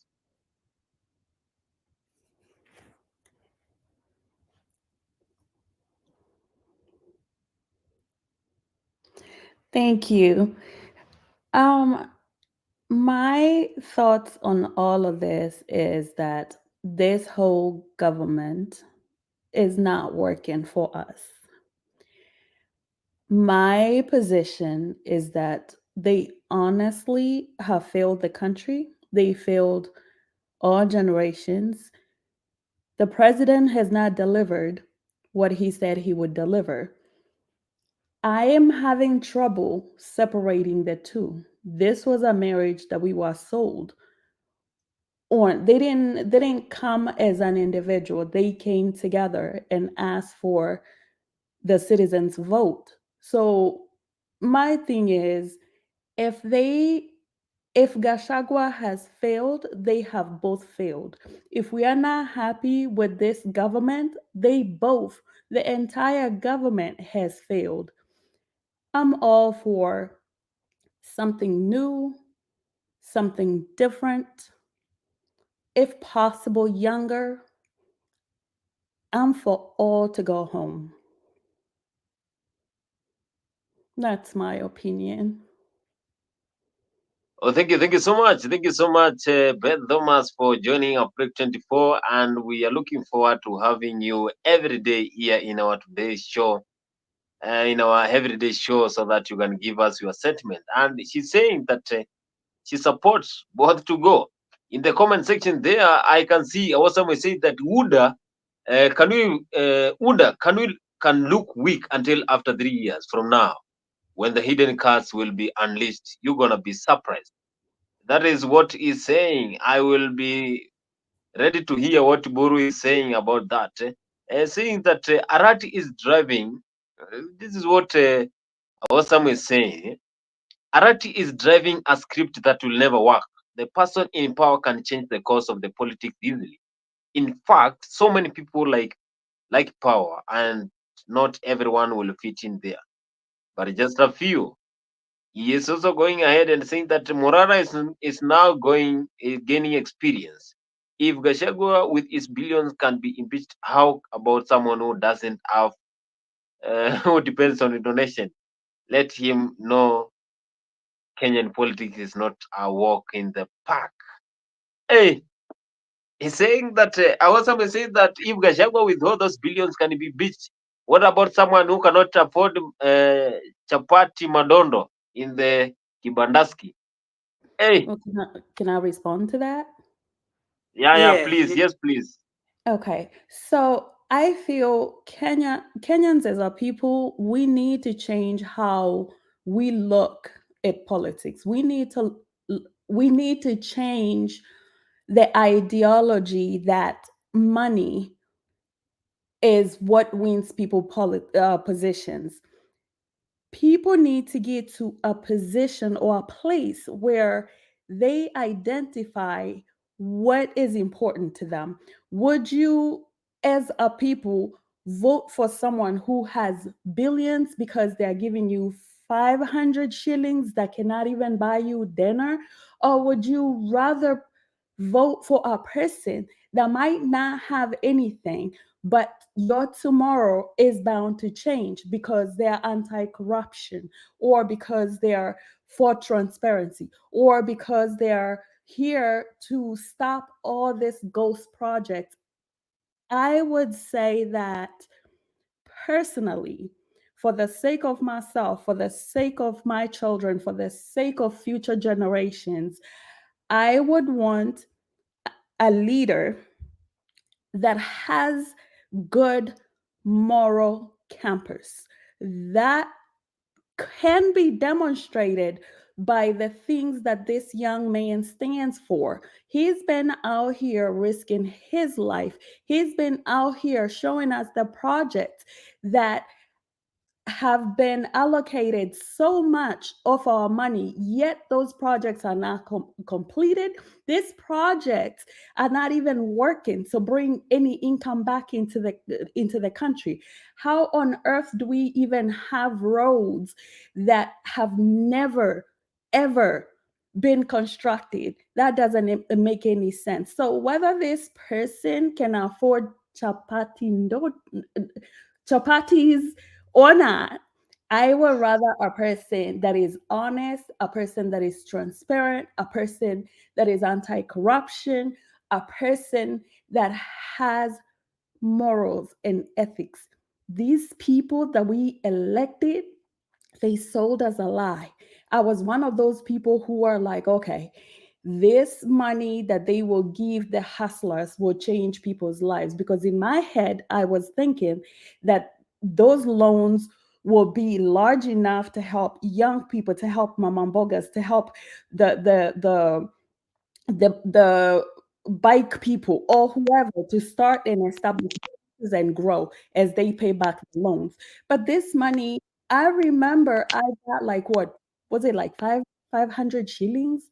And even after paying back so many times, that line of credit never grew. Not that I was dependent on it, but I was testing that idea to see if it's gonna work or not. This government is not working for us. We need somebody fresh.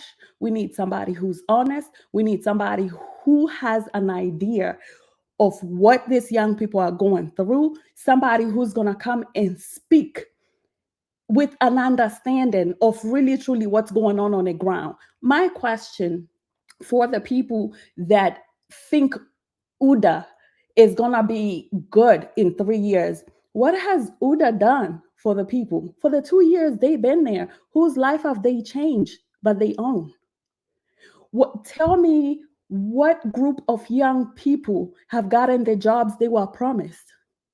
When he comes out here and says, oh, I have jobs for the young people to go do mjengo. Who said that the young people can only do mjengo? These guys that have been in universities for this many years and are very well educated, they're gonna work at mjengo until when? Nata hizo mjengo, where are they? These housing projects, where are they? Are they complete? Who's living in those houses? And then people wonder how come, there's so much brain drain. Well, we couldn't stay in the country to work in them jungle. And what happens? You get people with really great skills that could be used back home going to other countries to find employment. Where Mseme Tubeba Ujinga for the longest time, it's time for him to go home with his entire government, and it's time for us to get fresh minds. It's time for us to get people that are in touch with what's going on the ground. Jama Yukoko State House, what he's doing is just immersing wealth. Hajui ata hizo chapati ndondo ni nini. He doesn't know what that is.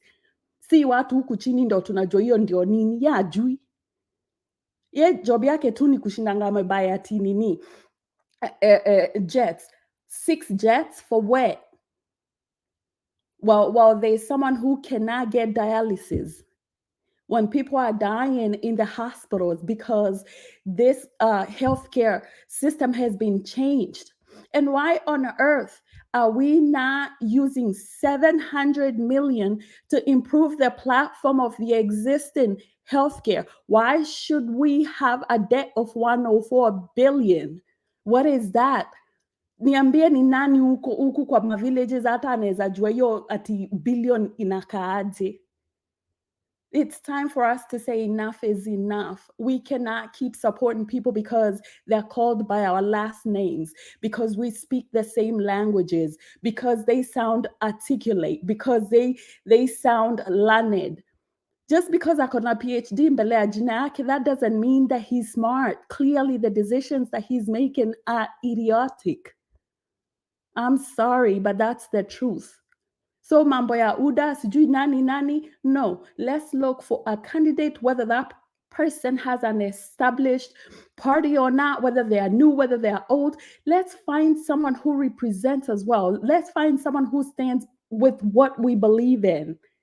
That is the only way we're gonna be free from these people. I mean, it's been government after government. They come and just enrich themselves. They enrich their kids. It's so much money they're hiding out here. Na chapa ikitoka Kenya, ikienda huku nje isaidii wa Kenya, hiyo do inafaa ikae home, isirculate home. Au wanashinanga tu wameiba wakienda kuficha. Inaenda ikisaidia nini? The other countries. We have to stop this, guys. We really, truly need to stop it. And I know I've talked just about everything as just how irritated I am. We all need to get mad and do something about changing how things are done. And we can only change how things are done by changing the people that are running that country. An overhaul is needed. And that's it. Oh my goodness. Thank you so much. Thank you so much, Beth Thomas, for that wonderful submission. And he's saying that they both should go. The government doesn't understand the suffering that the common mwananchi is undergoing. Joined by Mike Mugoi here. And before I go to Mike Mugoi and Johnny Kidinch, I want to read the comment section there. There is someone in the comment section saying that we have a constitution. And the constitution is written on papers. But one thing you should know about elections is in Kenya is that the interest of Kenyans alone, but foreign interests as well are included. And also it's saying that the panelists is so funny. I don't know what it's saying. Anyway, if Kenyans can have an opportunity to go work outside the country, what's wrong with that? That is awesome in the comment section. I want to welcome Mike Mogoi. Welcome to Africa 24, and you tell us, what is your submission? Do you really support the impeachment motion of Gachagua, or both should go? And who is gonna save Gachagua? Is it the Senate or the judiciary? The honest man is under siege. Welcome, Mike. Thank you. Can you hear me? Loud and clear. Okay. Yes, thank you so much for giving me this opportunity. Na habari yenu wa Kenya wenzangu. I'm very happy to be coming here to discuss these issues, even though we live far from home, but this is a very good platform for us to discuss these issues about our country. Number one, about the impeachment, I agree with what Beth Thomas has said. I also believe wote waanguke, both of them should go home. But again, before we even get to that, this same parliament is the same that passed the finance bill. You all remember what happened after the finance bill. In a different group, I said, even though we want Ruto to go home, the easiest way is to deal with our members of parliament or members of the National Assembly. The same members of the National Assembly are the ones that have impeached Gachagua. I'm not here to defend Gachagua in any way. Gachagua has been part of the Kenya Kwanza government. He has his flaws, but come on, you cannot tell me Gachagua is the most corrupt person, most tribalist person in that government. We all know who that crown belongs to. When we were out in the streets in the month of June and July, we were saying Ruto must go, not Gachagua must go. So I don't know why it flipped to Gachagua must go. If you have to deal with corruption, the responsibility has to start from the top. You cannot. Ruto is not indispensable when we talk about corruption. Can Ruto call a press conference and declare his wealth like Gachagua did? I actually think Gachagua did a very good job. I don't know if he's lying or not, but he did a very good presentation. But can Ruto do that? Do you all believe that Ruto sold chicken, then he became president like we most Kenyans believed during the 2022 election? I don't believe so. So yangu ni kusema, we cannot deal with Gachagua and leave Ruto. Number two, we need to deal with our members of parliament. For how long will we continue like this? Every time they go to parliament, they don't represent us, they represent Ruto. Huh? We need to deal with these MPs. We need to find a way to replace these MPs. Number three, we need the young people to step up and take these positions. I know the young people said they want to remain leaderless and all that. But again, power abhors a vacuum. If we remove the members of the National Assembly, who is going to take that place? We need the young people to step up and take up those positions. They should not be shy, because Kibaki came into the scene, political scene, when he was young.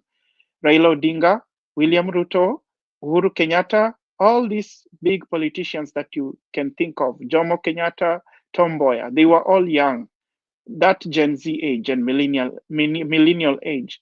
So I'm encouraging, including the people in the diaspora, we need us to step up politically and get involved in that fight, because I know, even though I'm saying Ruto must go, I know it's not going to be an easy thing to do. We need to come together and unite and see how we can, number one, remove the MPs from the National Assembly. The second thing we need to do is remove Ruto from office and replace him with a good leader. We cannot, I even believe we can do this before 2027. But even if it takes till 2027, I still believe Ruto should go if things have to change in Kenya. Thank you so much, Bonnie, for giving me this opportunity. Thank you so much. Thank you so much. Thank you so much for that wonderful submission. And he's saying that he believes that both should go. Gachagua is not the only corrupt person we have in this country. We have a lot of corrupt leaders in this country. And why did it slip to Gachagua? During the Gen Z protests, the young ones were saying that Ruto must go, not Gachagua must go. And the comment section there is very active. But before we go to the comment section there, I have Johnny Gidinchi, who is also joining Afrique 24. John, welcome to Afrique 24, and of course, you give us your sentiment about Gachagua impeachment. Do you support his impeachment? And if yes, why? And who is going to save him?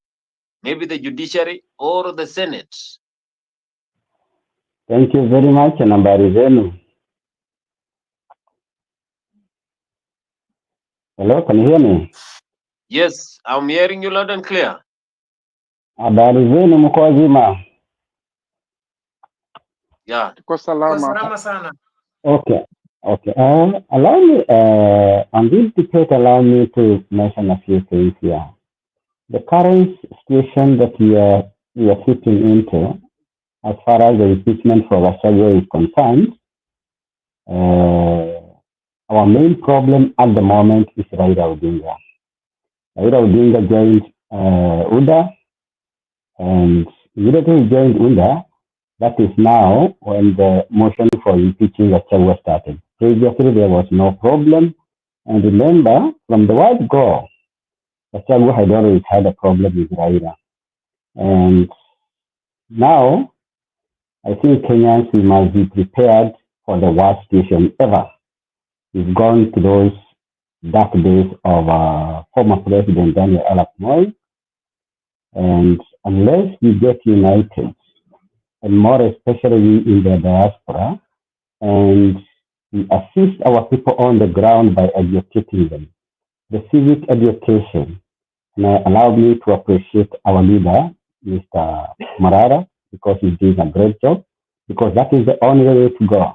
Otherwise, we are going to perish.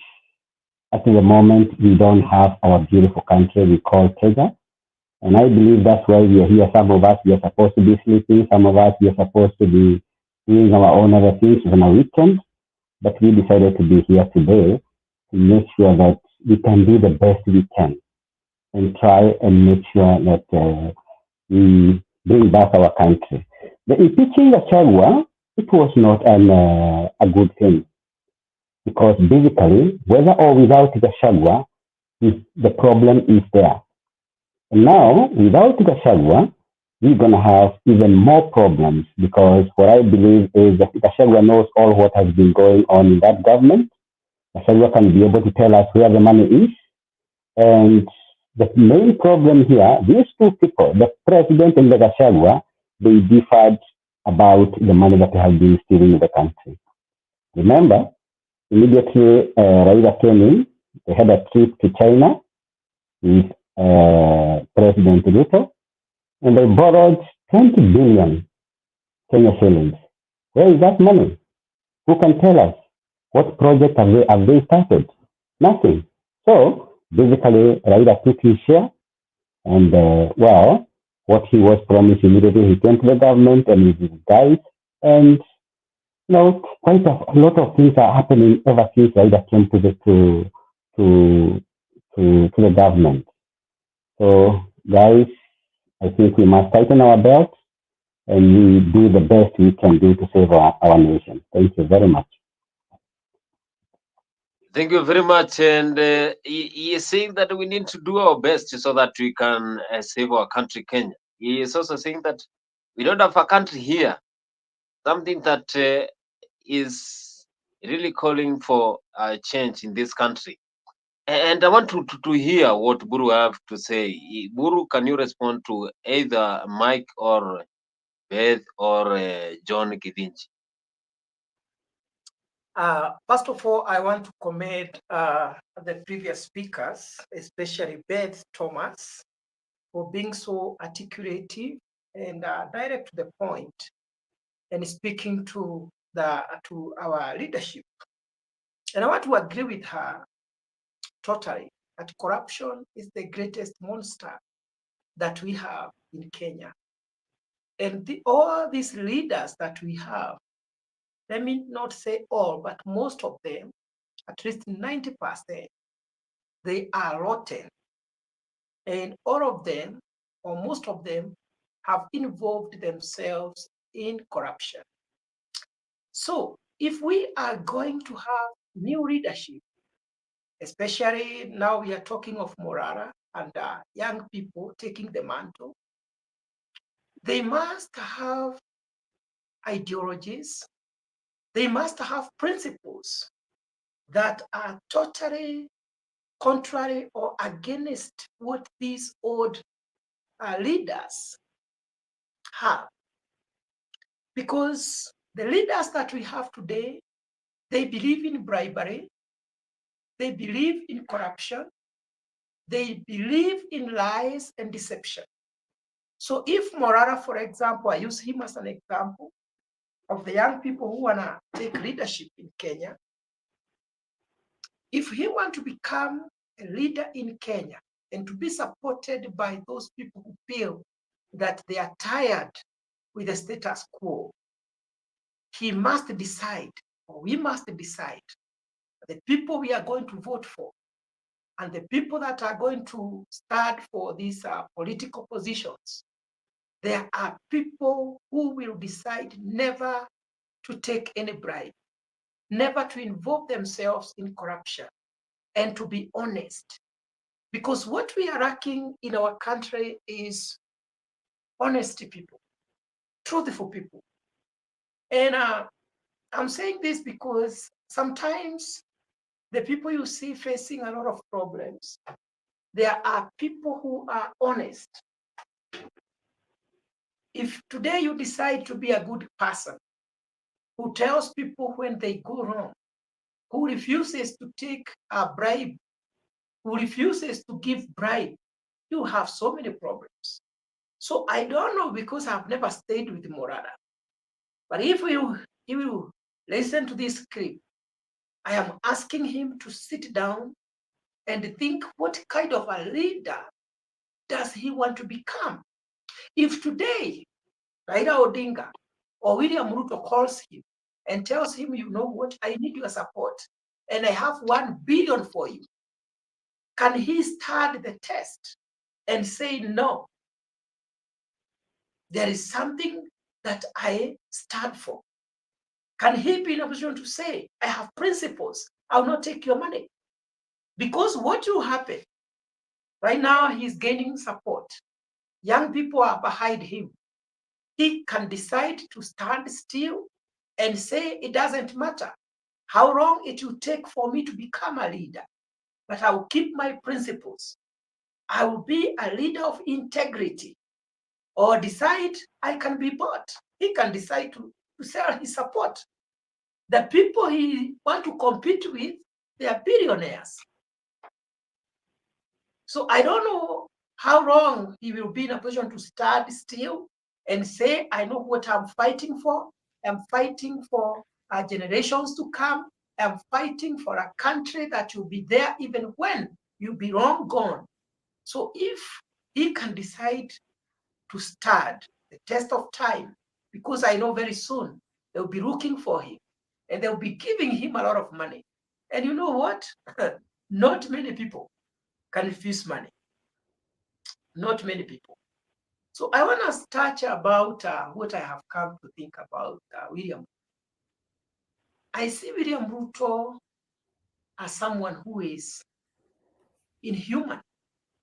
If he can treat someone who stood with him the way the deputy president stood with him, that tells you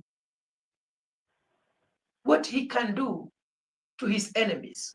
If this is a friend, he is treating like this to the extent of supporting his impeachment. Yet we all know how this guy stood with him and how he suffered to make sure that William Ruto becomes the president. How much more can he treat those who oppose him politically? Everything that William Ruto said he won't do, that is what he is doing. And everything he promised that he is going to do, that is not what he is doing. He said he will never mistreat his deputy. We have seen him mistreat his deputy, even going to the extent of impeachment. William Ruto had a problem with Uhuru Kenyatta, but Uhuru Kenyatta was patient enough to allow him finish his term. But for him, only 2 years, and he want to kick Gachagua out. He said he promised Kenyans so many things. He is not doing them. The other thing, he promised that he will never attempt to prolong the presidency term. What is happening? We have heard rumors that they are trying to extend to 7 years from 5 years. So this is not someone who can be trusted. And remember, I supported William Ruto 100%, not just supporting. We even campaigned for him. So we feel ashamed. We feel ashamed because this is not what we were fighting for. We believed everything he was talking. But I have come to realize most of those things he was saying, he never meant them. And this is someone who is only concerned about power. He is not even thinking much about the growth and development of the economy. He is thinking about what can I do to ensure that I remain in this position. And one of the strategies is to make Raila Odinga happy, because he knows with Raila Odinga, he is assured of at least 5 million votes. And what we should do as the young people, we should tell these people we are the boss. We are the ones who have employed them. So that I have heard Beth here, and not just Beth, many young people there talking of William Ruto and the whole entire government and Gachagua. They should both go. Yeah, it sounds sweet to say so, but we have also to ask ourselves, how possible is it for both of them to go? One, there is no process which has been started to impeach the president. Then we have to ask ourselves, is it possible right now to impeach the president? For me, I will tell you, the process that is there, it is not possible to impeach William Ruto because at least 3/4 of the members of parliament are behind him. Even senators, most of them are behind him. The supporters of Raila Odinga are behind Ruto. So I don't see any process that can of impeachment that we can impeach Ruto. The other option we have is the option of overthrowing the government. How possible is that? That is treason. It will put our young people into more problems.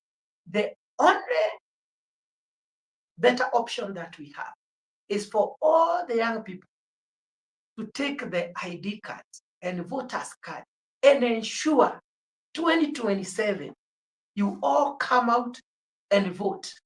Otherwise, saying Ruto must go, it won't help. They have to go both, it won't help. You have to decide to come out and vote a leader of your choice. That is what I can say for now. Thank you. Yes, thank you, Buru. And he is giving us some of the best. Also, there is a comment section there from Awosaman saying that Buru, let me speculate about differences between Ruto and Gachagua, apart from arrogance and attempted overthrow. Gachagua was working hard to become the next president, which was unpopular. That is awesome there in the comment section, saying that Gachagua was working so hard, of which this was in contrary to the boss. I want to ask this question. This question I want to pose it to Beth. I think, what do you think are the constitutional reforms that are needed to secure more stable politics future for Kenya, especially in regards to the issues like electoral justice and presidential term limits?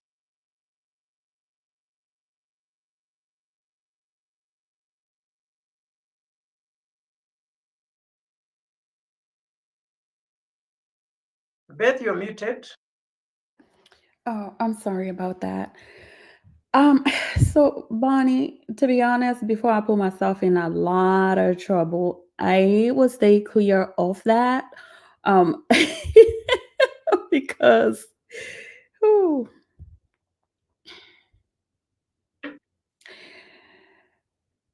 Jeff, do you want to speak on this? Maybe you can repeat the question. Yeah. So the question that I'm just asking, a very simple question here. So in terms of constitutional reforms, what do you think needs to be done so that you can secure a more stable politics future for Kenya, and in specific issues related to the electoral justice and the presidential term limits that this Huda government is proposing to increase to 7? electoral justice in terms of the IBC, that is electoral board, and all those matters are included in our constitution. You see, Kimanzi, it is good you have said all those things are included in our constitution. We don't have any problem with our constitution. We have a problem with our behaviors and our character as a people, as a nation. We just need to change and be people of integrity, that we can follow the law without feeling like that law is oppressing us or we are not comfortable, or we have to change the constitution to suit those who are in power. Because what our leaders try to do every time they get a chance is to tailor the constitution to fit them. That is being so selfish. The constitution is not there for a specific person. The constitution is there for the nation, not for 1 year or 10 years. It's supposed to guide how people should do things for a long time. So before we think on what we should do to the constitution, we should be asking ourselves, have we been in a position to implement our new constitution 2010? We have to first implement our constitution, obey the constitution, behave according to the things we have stipulated in the constitution. If it is 5 years term, we have to respect that. Nobody at this time should be talking of increment of presidential term. For what? First of all, what has the president done with the 2 years he has been in power? To a greater extent, he has failed us. And when I'm talking, I'm saying of those who supported him, basing on the agenda and the manifesto that he had. So, at least we should not even discussing about term limit because it is stipulated. And there is a reason why we agitated for the new constitution. And one of the reasons was to add lifetime kind of presidency and a dictatorship. And I think because Ruto is a student of the former President Moi, he feels like the country is supposed to be governed the way Mzee Moi was governed. That is why you see he is having some elements of dictatorship. He don't want to be questioned. When you talk, he's like, who are you? Don't you know? Huh? I am the president. I mean, we have, as the young people, to say, no, there is a reason why people agitated for the new constitution. And the young generation should believe in the rule of law. We should not be saying that we want leadership, but we cannot obey the law. We have to stick to the rule of law. And when our constitutional rights are infringed, that is the time we should talk. That is the time we should stand and support those that are being oppressed by our leader. We should stand against the president when he is supporting extrajudicial killings, when we see people being handled in human way during evictions. Those are the kind of things that we should stand against. But sometimes I hear the young people, we want to take leadership. But even if we cannot conduct ourselves with decorum, when we are going for demonstrations, I see people, they go with the mentality of we are going to fight with the police. They carry stones, some stones on the pocket, others carry sticks, and very provocative to the police. If we want to win this battle, we have to start by molding and shaping our behaviors and our mindset, that we can have an organized demonstration whereby we are not fighting anybody, whereby we don't even have to barricade roads. We don't even have to use the highways. We can even go to the park for a whole week just to send a message that we are not happy with your leadership. I mean, we have to change the normal way we have been doing things, because sometimes even us, the young people, sometimes we don't know what we are supposed to do to bring change in our country. Yeah, thank you so much. Thank you so much, Buru. And of course, responding to that question, I want to pose that question again to uh, one of our new members here, and I think he has disappeared. Mzalendo is still here. Or Beth, you No, have. you can ask Alex. We have Alex there. Alex, want to say something? Yeah. You can respond. You can respond.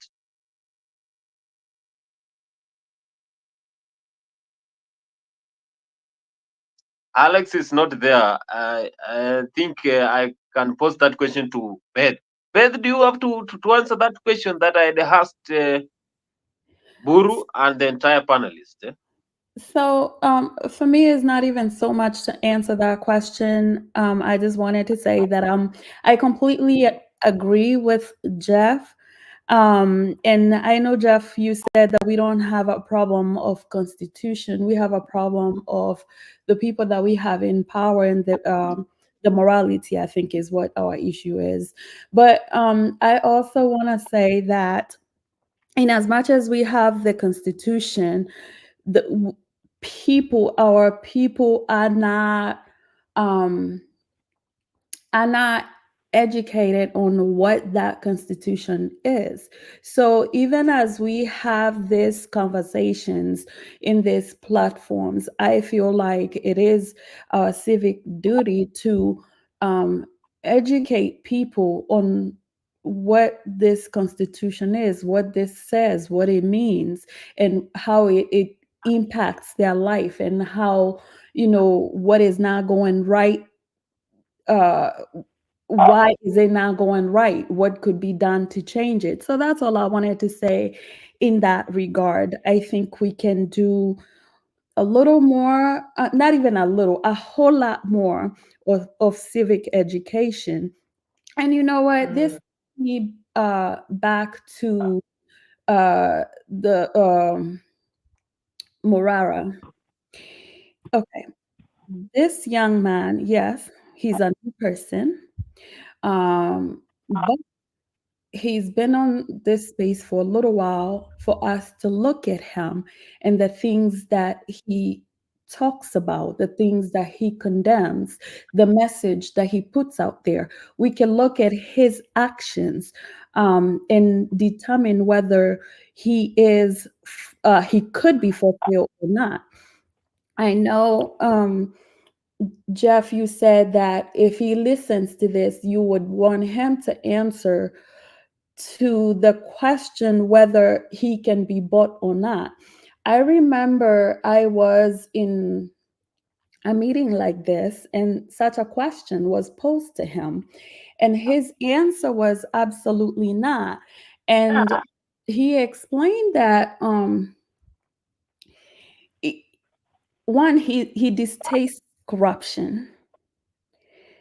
Two, this projects that he's been doing have been an effort to expose that corruption by the elected members of parliament or this government. I think that, in all honesty, in as much as we want him to answer this, it's a question we can answer ourselves. Like, oftentimes, someone doesn't even have to tell you who they are. Because if you depend on a person to tell you who they are, anyone can sell themselves. Like, it's very easy for me to come here and say, hey, this is who I am. I'm going to do this. I'm going to do that. But your best bet would be to look at my track record. My track record would tell you who I am by the things that I've done, the things that I stand for. So, in response to that, I think he can be a good person that we can rally behind, because he has been consistent in what he stands for.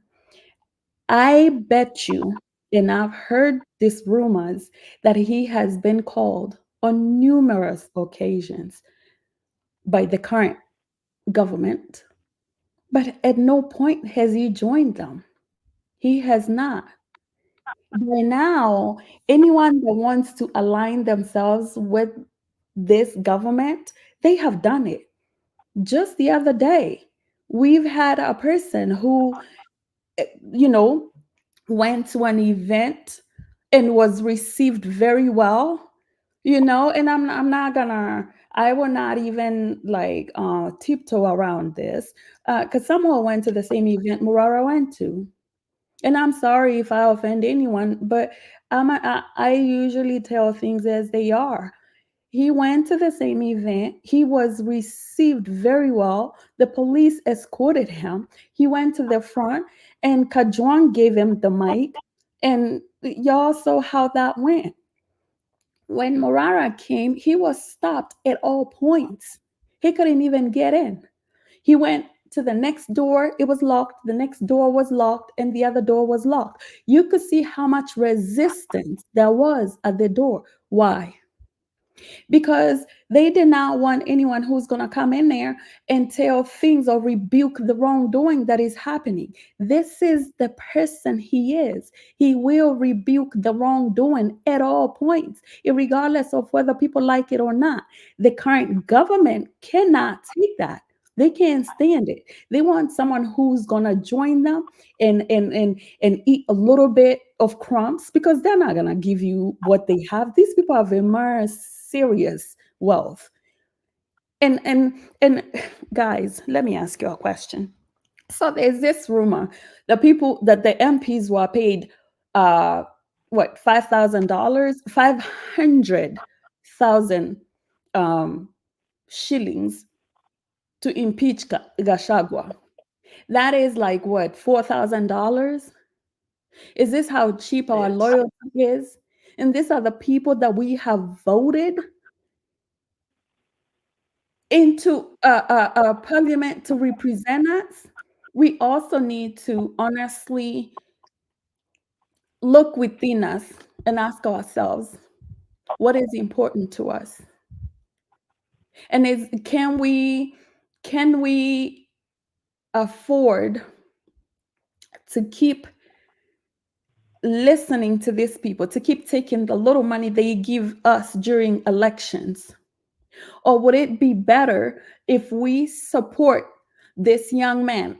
It doesn't matter. He doesn't even care whether it's 10 shillings, 20 shillings, or 100 shillings that he gets from a Mama Mboga here and there, and do the person. He is not even asking for a specific amount. He's just like, let's support this movement with whatever it is that you can, and let's not take big money. He has refused. I don't know if he has refused. I stand corrected. I don't know if there has been any donations by companies or any big donations, but I know that he has said that he's not gonna receive any of that. He wants the regular Mwananchi to just support the movement. That way, he is answerable to the regular Mwananchi and not any politician or any big organization. This person, to me, in all honesty, a person that's gonna fight for transparency, a person that's going to fight to get this regime out, regardless of how many times he gets locked up, regardless of how many times he's assaulted, battered. I think this is someone we need to look into, seriously look into. And then besides, he is well educated. He can decipher through the laws. He can decipher through that constitution. He's not giving us just lip service. When you listen to him, he knows what he's talking about, and that's the kind of person that you want when it gets to the campaigns, when it gets to the debates. This is the kind of person that we need if we get to the debates, because at this point, how things are going, and with the impeachment, anything could be anything at any given time. So we need to get ourselves together, stop being divided, and decide who it is that we are rallying behind and just go for it.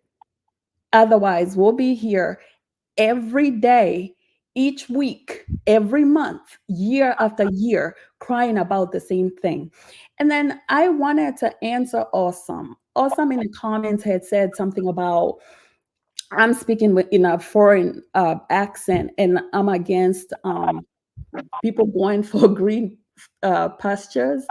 I fully support the pursuit of greener pastures, whatever they may be found. However, my point is that our country has the potential to create opportunities for all of us right at home. Like by creating jobs, we all could be at home, working at home, being with our loved ones. Nani hataki kuwa home? Nani hataki kwenda kula nyama choma? Leo ni saa tu.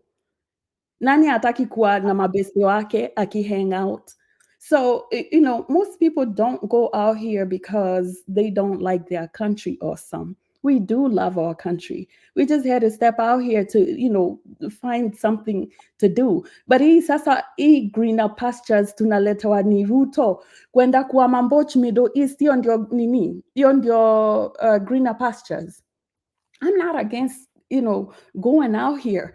I'm okay with that, but let it be that it's a choice we are making. Like neza pata job poa home, but nime decide wacha niende place ingine nikatafute hiyo job. Si ati nimetoka home because there's no way I can feed myself. Unaelewa? Awesome. Tuko pamoja bwana. Mimi ni Mkenya. I might speak a little different, but we are one. Kenya ni home. Thank you so much, Ben. We really appreciate you. Thank you also for supporting Morara in this show. Our viewers, this is Africa 24. Make it your home. In Africa 24, we allow people to speak their mind. It doesn't matter which political party you belong. In Africa 24, you are free to support anyone.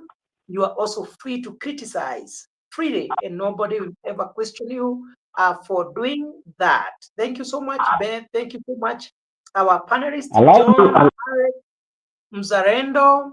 And I am requesting we have a brief commercial break, if that is possible. Those in the studio, you can give us a brief commercial break. Then after that, I'll continue. I'll be the one who is going to chair, and I'll be giving people five minutes each. So we're gonna be rotating like that. I always time people so that we can proceed with this debate. If we can have a commercial break, Mzarendo, I would really appreciate for 1 minute.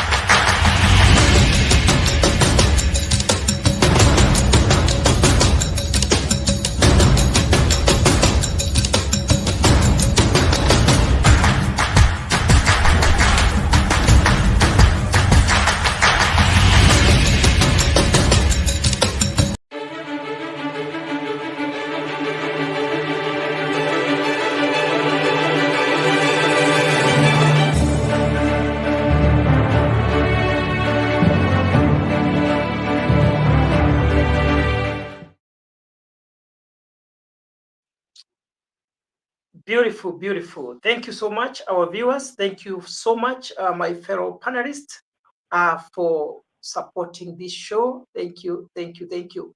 Our viewers, remember to subscribe to Africa 24. Make this show your show. Before we proceed, I want to read some few comments.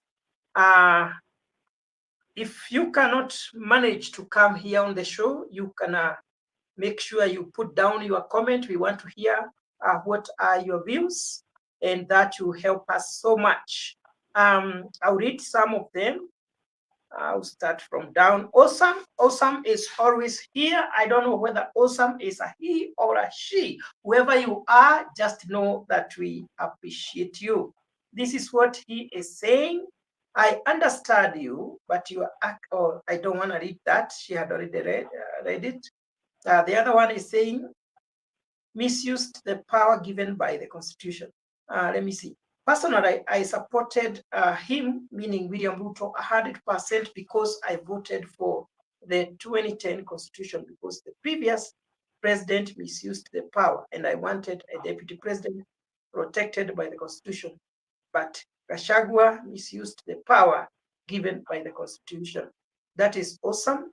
There is someone else here who is saying, that is Raban Misian, when one has a divorce, can you tell him how he can still believe in a wife caught in the act?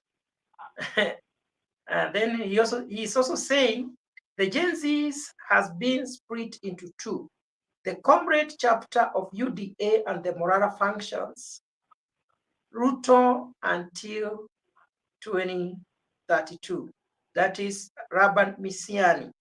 And let me just read one more comment from a different person who's saying, Sheima Hussein is saying, elections won't take Ruto out of power unless we maintain protest. Yeah, those are the comments. So if you want to react to those comments, you are free to do so. But we are starting with Mzalendo has been quiet for some time. Mzalendo, I want to pose a question to you. We have Beth here, and she has really spoken about the credibility of Morara and how we should give him a chance. Do you think Morara has what it takes to become the president of the Republic of Kenya? Mzalendo, this is your question. Thank you, Jeff. I want to say hi to Beth, John Gidinji, and those who are in the comment section, awesome, and the rest. First, this is not a very hard question posed tonight.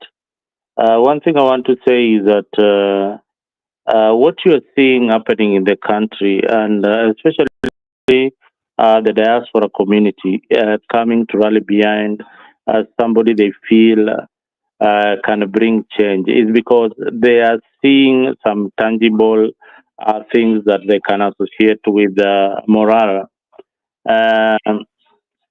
Is he the right candidate in this right time? One, I've known Morara for quite a few months, maybe weeks, by his activism. And in fact, I think he came to popularity by default, because from initially what he was doing it for fun. Then all of a sudden now he's this man that people want to be in leadership.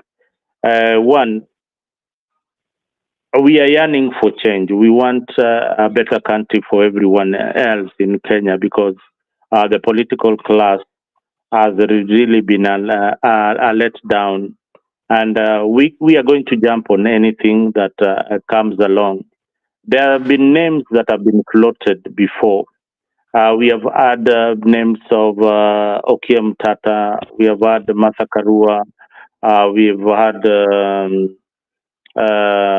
Peter Kenneth initially. Now, and we have had Matiangi. To my perspective, and looking at the Kenyan politics, and having been in Kenya to participate in a political process, there is so much to be done by Morara if indeed he really wants to be the president. One, I think the best thing for him right now, from my honest perspective, is to desist from calling himself the candidate for the presidency. One, because he's not gone through the electoral process by a political party to project him as a presidential candidate. That is now, when we look at things from a democratic point of view, there must be a process to elect whichever party that you belong to. They have to choose you in a democratic manner as their flag bearer, so that you can now be answerable to the political movement. So I am posing there as a presidential candidate. People will knock him out because of the process.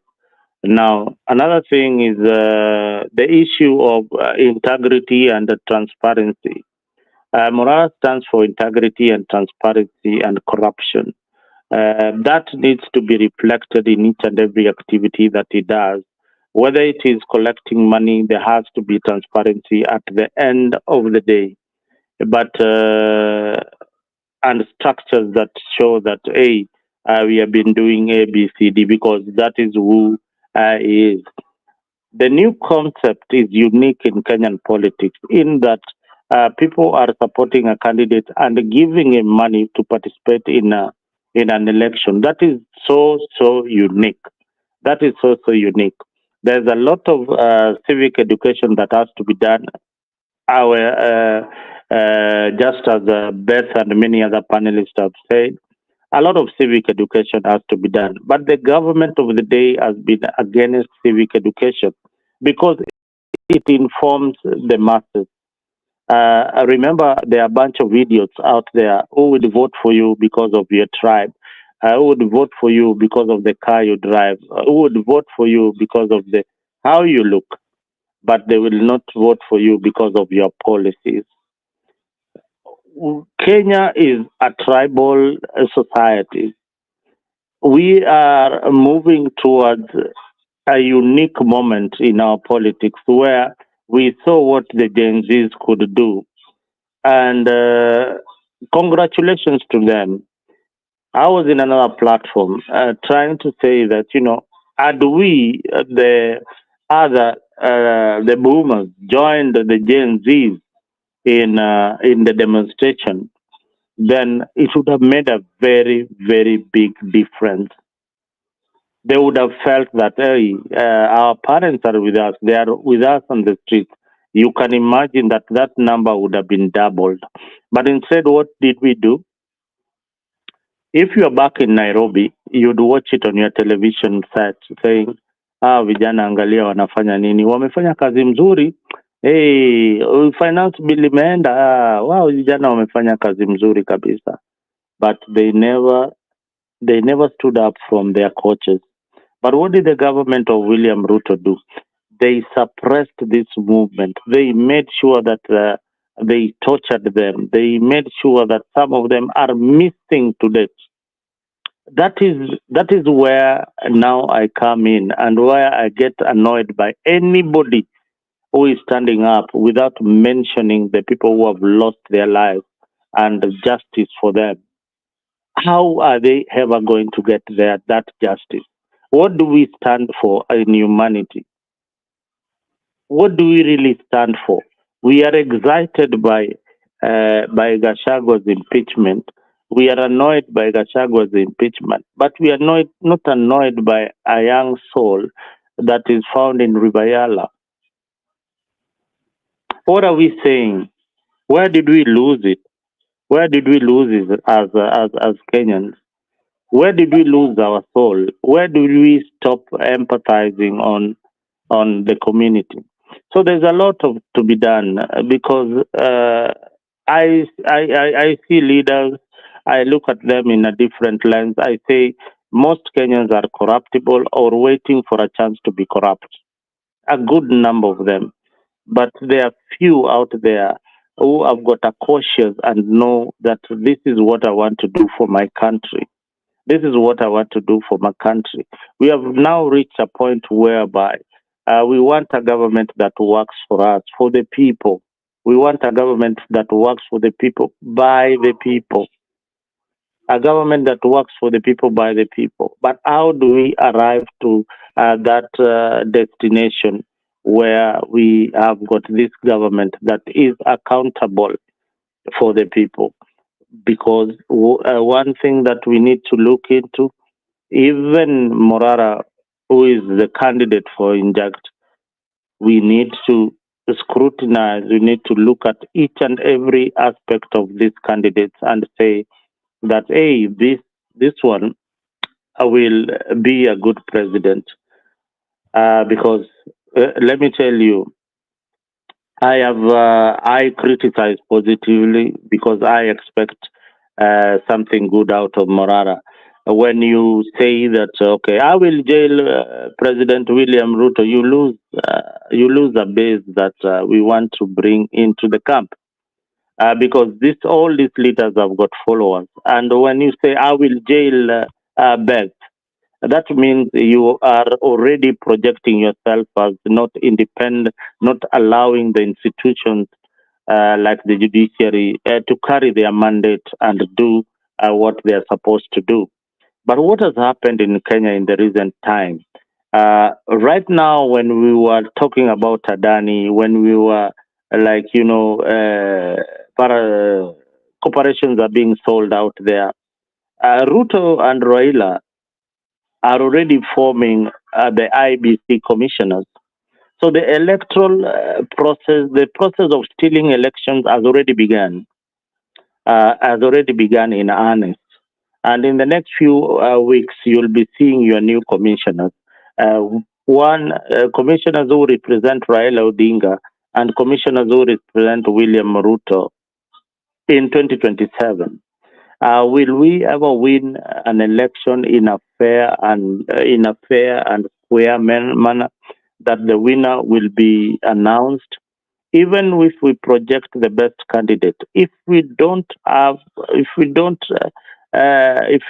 take the measures to look at the process of arriving to the presidency, then we are wasting our time. I am sorry, we are wasting our time. We must look at the process. Yes, thank you very much. You can hold there. Thank you. Allow me to answer my brother Mzalendo and Ruth as well. Hello? Okay, my brother Mzalendo, a point of correction here. I'm one of the committee in the diaspora for Morara. And you are also welcome to join us. We are also looking for people to support Morara's ideologies. And the thing is that I just want to correct you. There is not even one time where Morara says that he wants to be a president. Actually, we've been sharing a couple of meetings with him and the committee. And in a few occasions, he's been asked whether he would like to be a president. And he always says that is the topic for another day. This time around, he is busy educating Kenyans, civic education, and encouraging Kenyans to register to get their ID so that they can be able to get the voter's card.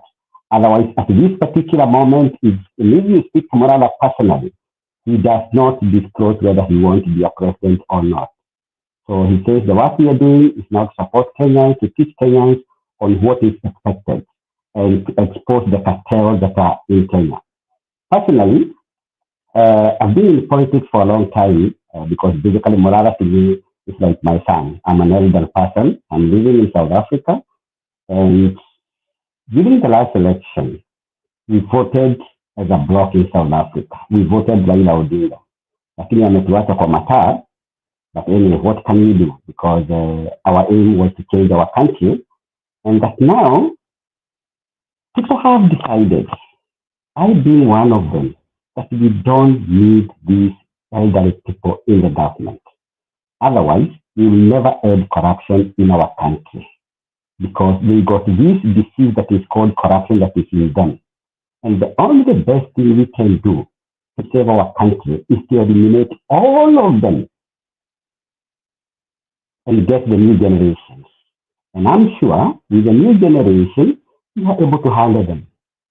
These guys are educated. Remember, in this system that we have in Kenya, we have even people who does not even have degrees and they are in the parliament. What are they doing? We have people who are already supposed to be in pension. One of them being Raila Odinga. What are they doing in parliament? And we have our young generations who are very educated. They are jobless. And people are sitting in the parliament who cannot even contribute in the parliament. Then, the other thing is that I just want to answer Ruth.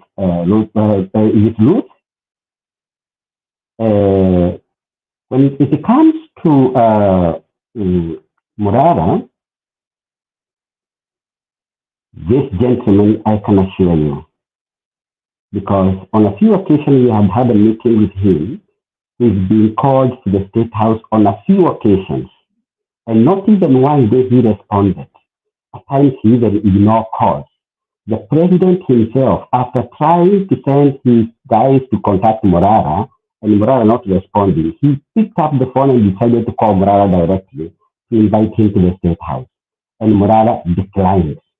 So, when you see Morara being terrorized whenever he's going, being arrested every now and then, it is because he refused the offer that was given to him. So, for me, the only thing now we are dealing with at the moment is about Morara's security. That is what is worrying us, because the gentleman does not want to be bought. And now we are looking of ways and means how they can be able to eliminate him. It's so unfortunate that now all the eyes are on Morala. So these criminals, if I may call them criminals, they don't know how to assassinate Morara because they'll be held accountable, because they're the people who will be responsible. That is the only thing we have at the moment. Otherwise, we'd like to keep this young man in our prayers every single day, good people, because he's the only hope that we have in Kenya at the moment to change our country. And may I tell you one thing? There has never been in the history of Kenya a very brilliant and a very courageous man like Morara Kebaso. And may God bless this guy, because if all goes well, I hope we're going to have our country back to Kenya. And it's soon and very soon. So what you can do, good people, join us. We have a group of the diasporans that we are assisting Morara, and you can also join ideas and see the way forward. Thank you. All right, thank you, thank you very much, John, for those words. I think Mburu has stepped out a bit, but he's coming back. I'll just hold the brief for him. I can see Kawi, karibu sana, Freak 24. Here is your one stop, and right now, Mburu is back. Right now, we are discussing Morara and the way forward. John has really said that Morara, the state has tried very much to try and coerce Morara into submission, but the young man has refused, and they're working on the security. Maybe just to answer that briefly is that where Morara has reached politically right now is an household name. Just like Omutata, just like Miguna Mguna. If you are Morara right now, then it is definitely going to be an uproar from his community and from the general public that indeed this young man was killed because of what he was doing. So at the moment, the media publicity and the people around him have worked very hard. So long as he projects himself outside there, is out of danger. But the good part, or like the unfortunate moment that happened in Bomas, I think it was because he didn't anticipate that he could have such a reception at Bomas. So wherever he's moving, he should know that Raila Odinga has his supporters, William Ruto has his supporters, and definitely there are goons who surround this political movement. So what Morara needs are goons at this moment. He needs to be moving around with his own bunch of goons to everywhere that he's going. Those will provide enough security for him. Yeah, that's my take. Thank you so much, Zarendo. And I'm very sorry, panelists and the viewers. I had dropped one of my gadgets, decided to misbehave. I can see we have a new panelist here. Carl, I want to give you 5 minutes, introduce yourself, and also you can contribute. I think, Carl, you're back. Yes, you have your 5 minutes. You can touch on the Morara leadership. Do you think he can be in a position to contest against William Ruto? Do you think he has what it takes to become the president of Kenya? I think the debate has changed from Gachagua impeachment to Morara becoming the president of Kenya. I want to hear the people's views, and then we move on. Carl, if you can unmute yourself and take your 5 minutes.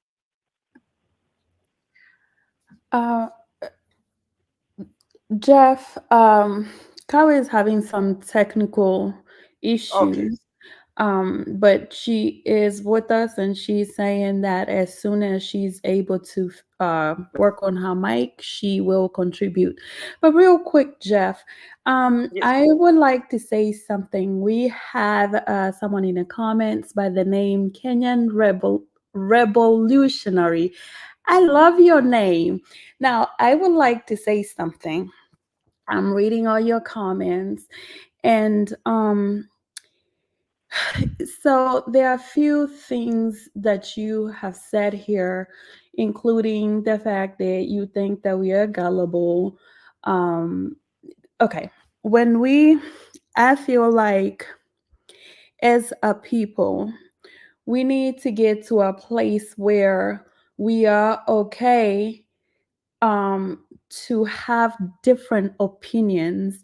Not everyone is gonna be for Morara, not everyone is gonna be anti-Ruto, not everyone is happy with Gashagua's impeachment. And that's okay. That's what makes us different. That's what makes us unique. But I would beg that every Kenyan start to think about issues affecting our country. I think what should unite us is the fact that we all should want a better country. Even if it's not for us, maybe for our children, right? For me, you might say something that I don't like, but that doesn't mean that I'll come here and call you names. I will come and try to find out why you think what you're thinking, and then I will tell you what I'm thinking.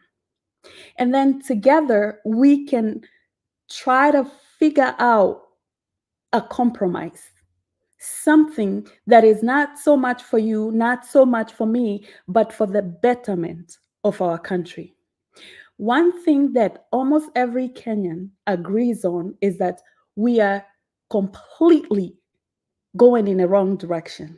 There's absolutely no reason our insurance that was capable of paying for people's dialysis, that was catering for the poor, is no longer in place. And one that is in place is not even structured enough to be giving or continuing that care that people are receiving in the past. There's absolutely no reason a country that says it's poor, the government says that we're in debt, right? So why on God's earth are we moving from maybe putting a platform in place worth 700 million to continue the healthcare that we have right now into a whole new thing that's gonna cost us 104 billion? Mark you, these people will not incur any expense as far as that is concerned. It's you and I, Kenyan revolutionary, that will pay for this through taxes, through levying, you name it. Everything we do, including transferring your money from your phone to your account, from your account to your phone, you're paying for it. There's absolutely no reason that there are projects that could have created employment for young people, for older people, for everybody are stalled. There's no reason government or people in government should be forming companies and then they themselves give themselves those tenders and then they don't do what they say they will do. Those are the things that Kenyan revolutionary we should be worrying about. Those are the things, the problems that should unite you and I. I might be from a different region, you might be from a different region. I might like this one person, you might like the other, but our problems are the same. We should want to resolve those problems as Kenyans. Regardless of what we disagree on, we agree that we are in trouble. How can we resolve our problems? And then, yeah, you say you want Ruto out, but what is your solution? You say Morara is Ruto point two. Show me someone who's not Ruto, and then let's have a discussion. I could tell you one thing for a fact, though. The reason I say Morara is not Ruto point two is they come from different eras.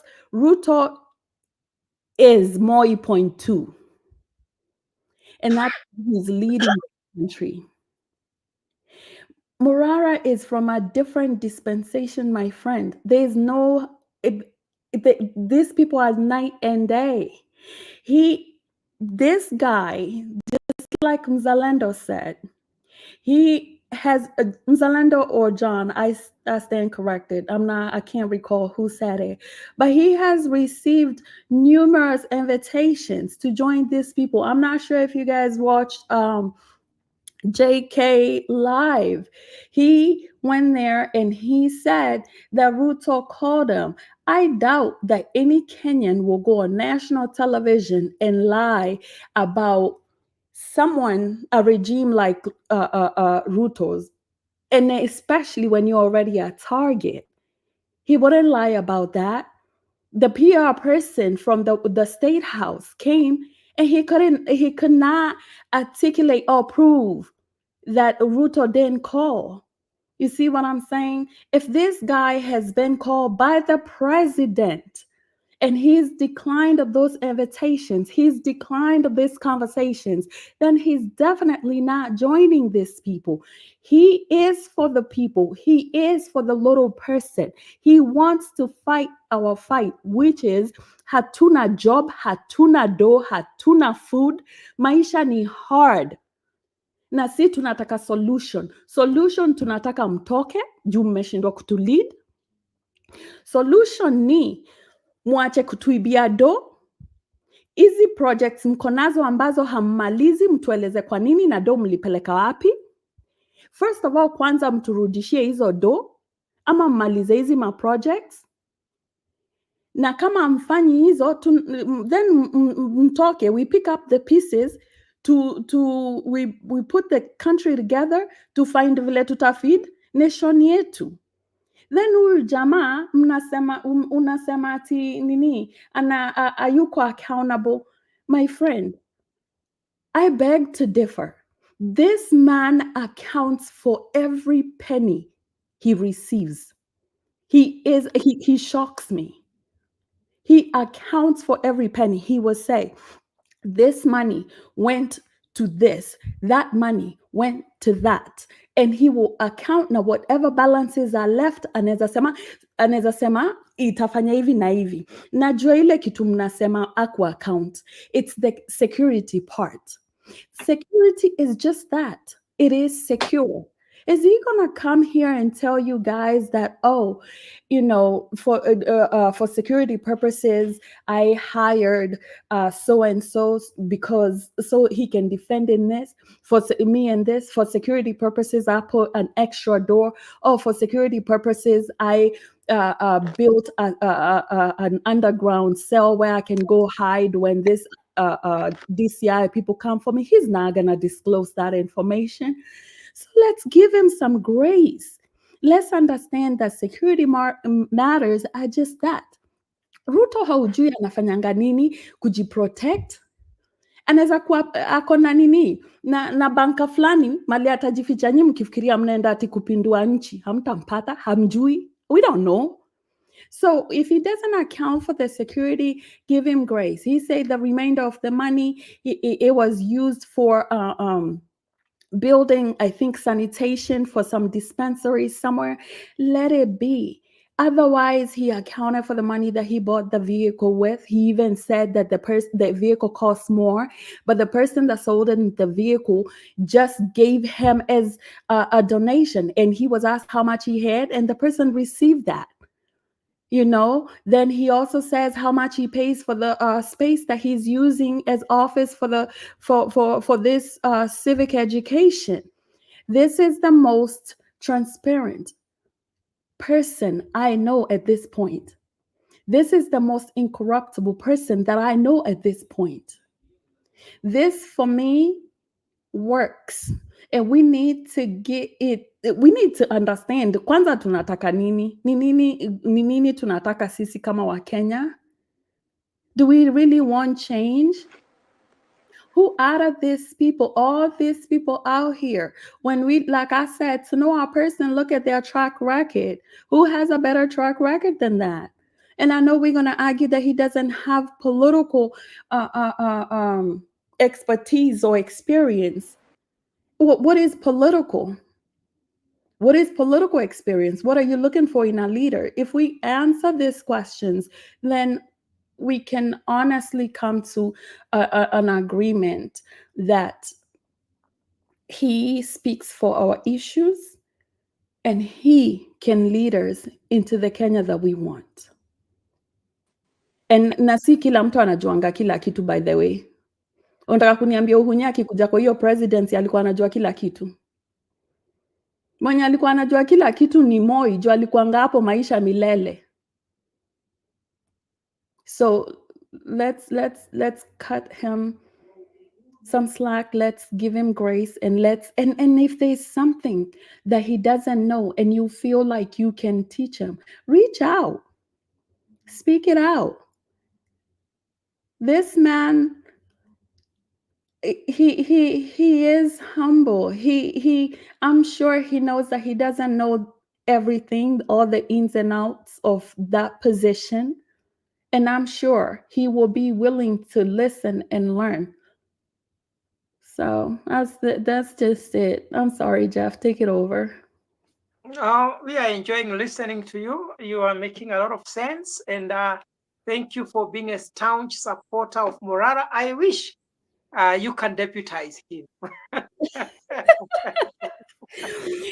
Articulating everything about him. I just love it. It's tremendous. Now, we have Kenya Revolutionary.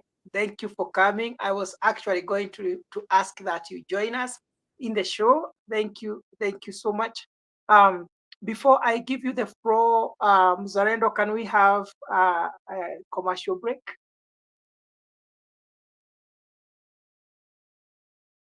Mzalendo, are you there? Yeah. Join us every Friday from 8 p.m. to 9 p.m. for a captivating journey into the world of love, relationships, and romance. Presented by the dynamic trio Maggie Knox, MC Jesse, and Annie Oweru, Bed of Roses. Promises to be your weekly dose of heartwarming stories, insightful discussions, and expert advice on matters of the heart. Whether you're single, in a relationship, or simply love a good love story, this is the show for you. Don't miss out on the chance to unwind and indulge in the joys and challenges of love, all brought to you by our talented hosts. Tune into Africa 24 every Friday from 8 p.m. to 9 p.m. Let us guide you through the enchanting world of Bed of Roses. Subscribe now and mark your calendars. You don't want to miss this. See you there.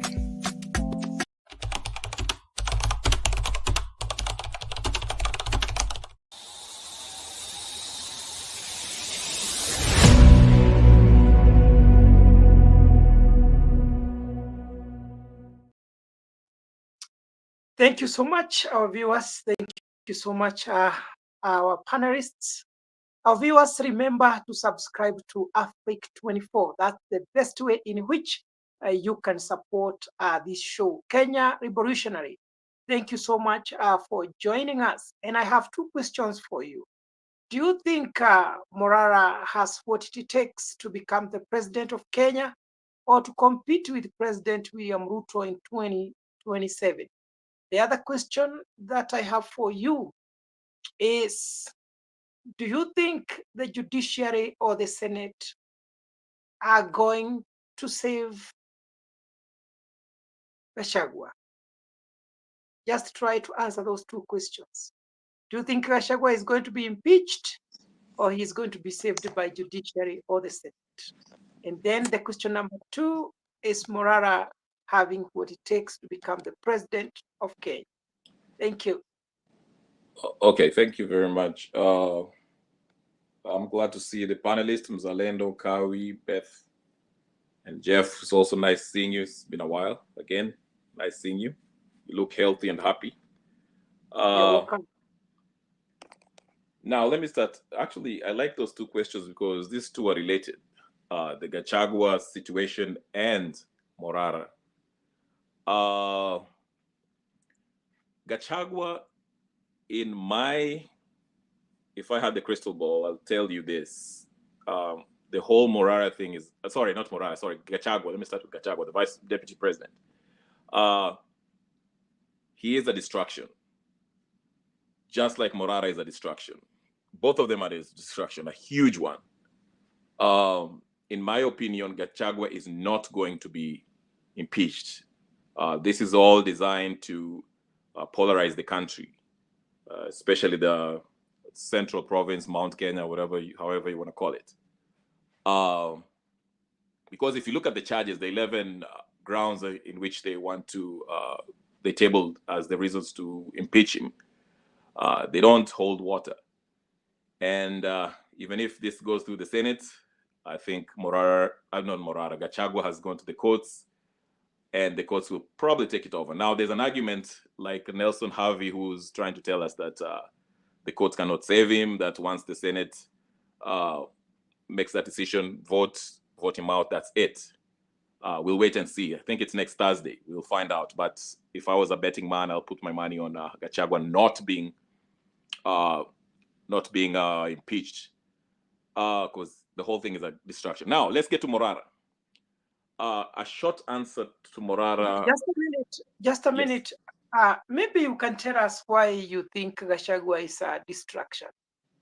Can you just try to elaborate on that? Okay, because if you notice within the 2 weeks or a month that this whole impeachment process has been brought to the National Assembly and Senate, it coincides with the whole time when the Adani CEO was in Kenya, came to Kenya. And very few people reported about it on X. And it so happens that, Wandai, Wandai, the ODM now CS of Energy, just signed a deal with the Adani for the Adani to take over our energy sector.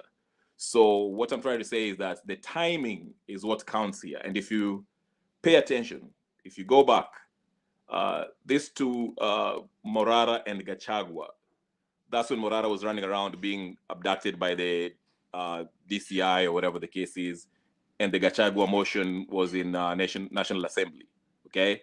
And this is the same time that the Adani CEO, whoever, and his representatives were in Kenya. So they knew that if the news came out that they were in Kenya and people, majority of Kenyans are not happy with this Adani group taking over JKIA or anything in Kenya, they knew that will cause an uproar. So here we are. Our focus was more on Morara being abducted by the DCI or whatever the case is, the police, and we were busy being fed this news about Gachagua's impeachment. Now, one thing I will give Morara credit is how he got started. I think he started on a wonderful cause with his Vampire Diaries exposing the government of the ghost projects. I liked that. I like that, and I think it was unique, and he was creative about it. So I have to give him credit for that. But somewhere along the line, he started getting shady, and all the signs are not good. I say this about Kasmuel. I say this guy, he's showing up in the middle of Mandamano in a tuxedo. I don't trust him. There's something about him. I don't care how eloquent he is. There's something about him. And now we can see he's rubbing shoulders with known drug dealers as Mike Sonko and the conman, the biggest conman in Kenya, Raila Odinga, among other shady characters like Gaucho. So he's a gone case. We know that already. Now, Morara, we saw what happened in Bomas, which was unfortunate. And I felt sorry for him, actually. After that, he held a press conference in front of his house or somewhere. I don't know if it was his house or office or whatever the case is. Mind you, when he was running away from Bomas building, whatever, when he was being, chairs of being thrown at him, he was kind of, I mean, he seems well. He was okay. He could run. His neck was moving fine. Then the next day he had a press conference and he's all hunched over. He's acting like an old man. He can't barely stand and he can't move his neck. And there was a question that actually caught my attention when he was asked, what was the extent of your injury? And they were being dodgy about the answers. And the same thing happened when he went, actually the next day he went to Spice FM and Eric told him, oh, I saw you went to the hospital. What was it? Was it broken? Did you break anything or tissue or whatever? It was, no, God is great, I'm here, and gave us a bunch of nonsense around. And I was looking at him, and I knew this guy, there's something was wrong with him, you know? Now, if you look at what he has been advocating for, the whole country, the general ethos, the general feeling, the zeitgeist, people are calling for Ruto to be taken down. Ruto must go. Now we are trying to figure out how, whether it's through a popular revolution. Some people are saying maybe through the courts, but I think the popular revolution is the way to go. This Morara guy is talking about running in 2027 versus Ruto. I don't know who registered that inject party. But anyway, he seems to be like, he's talking about 2027, and if you can read his tweets, he's talking about he will be the, I don't know, opposition, opposing the whatever. Now, any serious person in this room, in this panel, you can't tell me without batting an eyelid that Morara will win against Ruto. First of all, the amendment bill has been passed. We all know Raila Odinga will sit down with Ruto and decide how they're going to rig the election. So the electoral process is not going to produce the leader that we, the people, want. If you listen to what Morara is saying, he's talking about 2027. No one wants to wait till 2027. That's number one. Number two, if you saw how the question of money, he's asking for money, talking about security. He needs security. Let me remind anyone that supports this charlatan that Okiom Tata was doing what he was doing way before he was came to the scene, which is what, 4 or 5 months ago? Okiom Tata had his teeth broken, but he never once came to any public platform and asked for money for security. And he was beaten up right after he challenged the finance bill in 2023. So what security does Morara need? Why does he need, what's his name? Okiom Tata walks around with no security. What security does he need?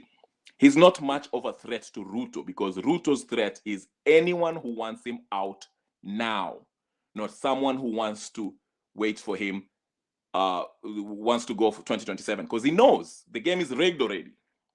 So anyway, with those little red flags, number one, the money part where he can't explain his security detail. Not security detail, how he spent his money, okay? We are not asking for the security setup to tell us how his security set up, but we are just asking, hey, we gave you some money, show us how you use it. Did you buy some, bulletproof vest? What? Okay? And again, that's why I give you the comparison with Okiom Tata. Okiom Tata actually was assaulted, not once, almost 3 times. And he still didn't ask for any money, okay? Now, hold there, revolutionary. I'm still coming back to you again. Your 5 minutes have elapsed. One last sentence, then I'll just finish. Just a sentence. I'm not going to go longer.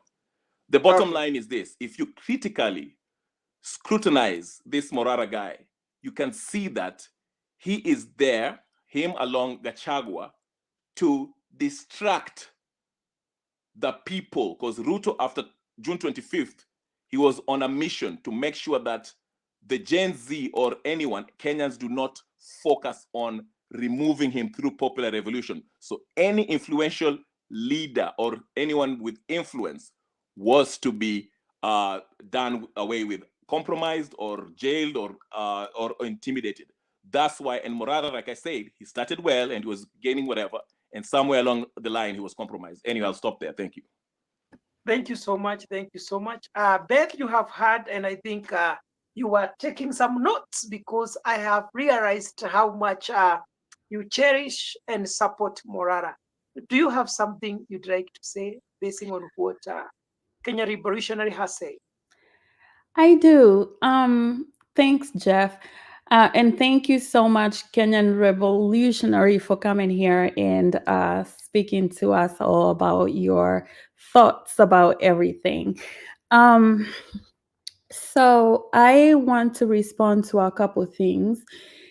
This money thing, I'm not sure how much you follow Morara or what you've heard, but there is an actual video out here where he came out and explained, not even one actually, in different talk shows, he has explained how he has used the contributions that he's gotten from people.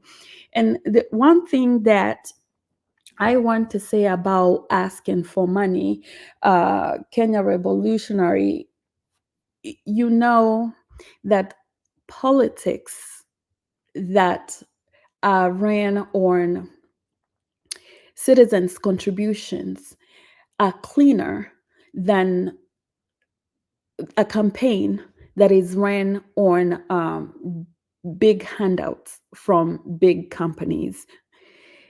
The person receiving 10 bob here, 10 bob there, is less likely to be corrupt, because hakuna mtu anakuja amwambie, hey, I gave you $1 billion here, I gave you $1 million here, so I want you to give me this tender and that tender.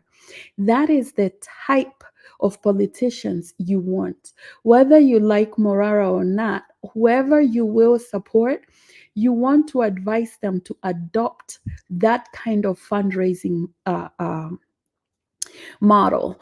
And you will see in most Western countries, they run their campaigns that way, at least the clean ones do, because each hapa unaletewa ni watu different kidogo kidogo. Hakuna ile time mtu atakwambia we nilikugee 10 bob nigee job. You see what I'm saying? And you want to give people tenders or jobs based on their qualifications, not because they gave you $1 million shillings or $1 billion shillings. Unaona? That way tutatoa hii favoritism na corruption kwa gava.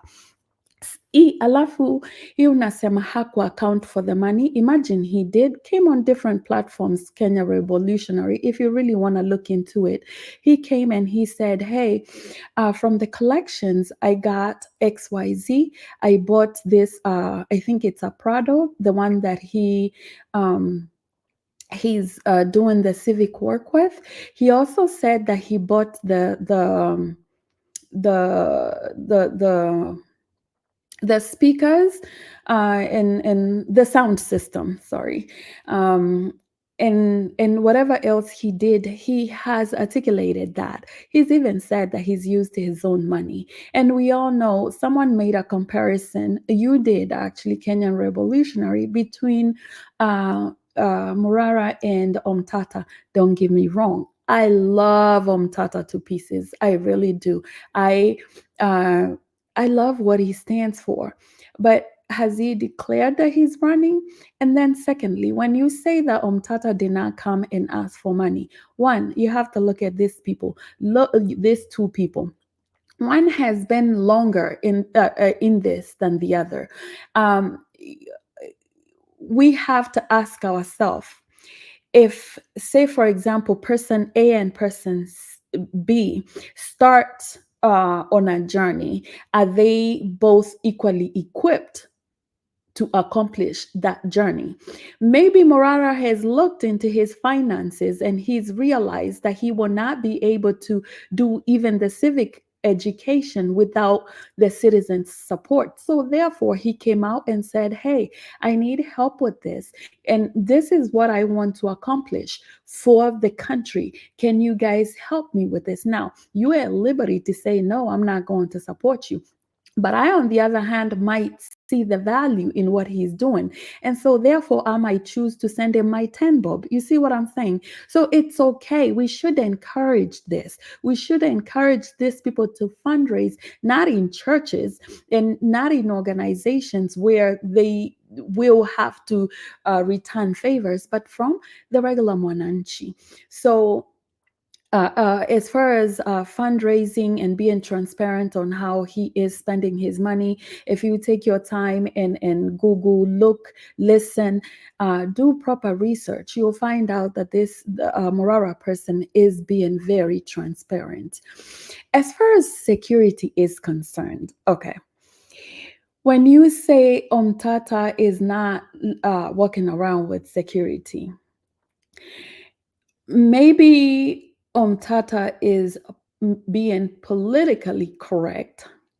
And so therefore he doesn't have goons sent after him. He might have had an incident once or twice before, but right now, this very moment, the momentum that the Gen Z has is truly a threat to the government. Why? Because of answers that you yourself have given us, that there could be a movement or an effort to remove Ruto in power. So people that are aligning themselves, or people to do that, or people that are opposing the current things that are going, they're clearly a threat. And to say that he should walk around without security, we are not being realistic.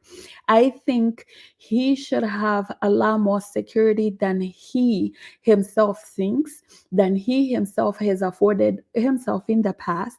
Like when you look at when he went to Bomas, that man thought that he was going into a public participation. His security was stopped from getting in. And this security we are calling security, by the way, most of it is volunteers. Okay, so they were stopped and he went in by himself. And yes, he was injured. If you watch these clips, you will see that he was injured. Revolutionary, Kenyan revolutionary. Let me ask you a question. If you watched those clips, can you honestly tell us that he did not get injured? Is on a VT. I'm glad you asked me. Can I answer? Kidogo wewe wacha nimalize. Hizi viti aligongwa nazo ni viti ziko na chuma, si ndio? Si wote tulikuwa tunaona zilikuwa zina rain, like zilikuwa zinamnyeshea. He went and hid somewhere where he couldn't exit. First of all, why do we have exit doors that are locked? That is insane. Those doors, in case of emergency, should be able to open for people to exit. So that, to me, honestly, is a wrong thing that was done. Then, Sasa, have you ever had an instance where you probably fell or hit your muscle on a corner, say of a table, and at that point you did not feel pain, but the next day you are sore like never before?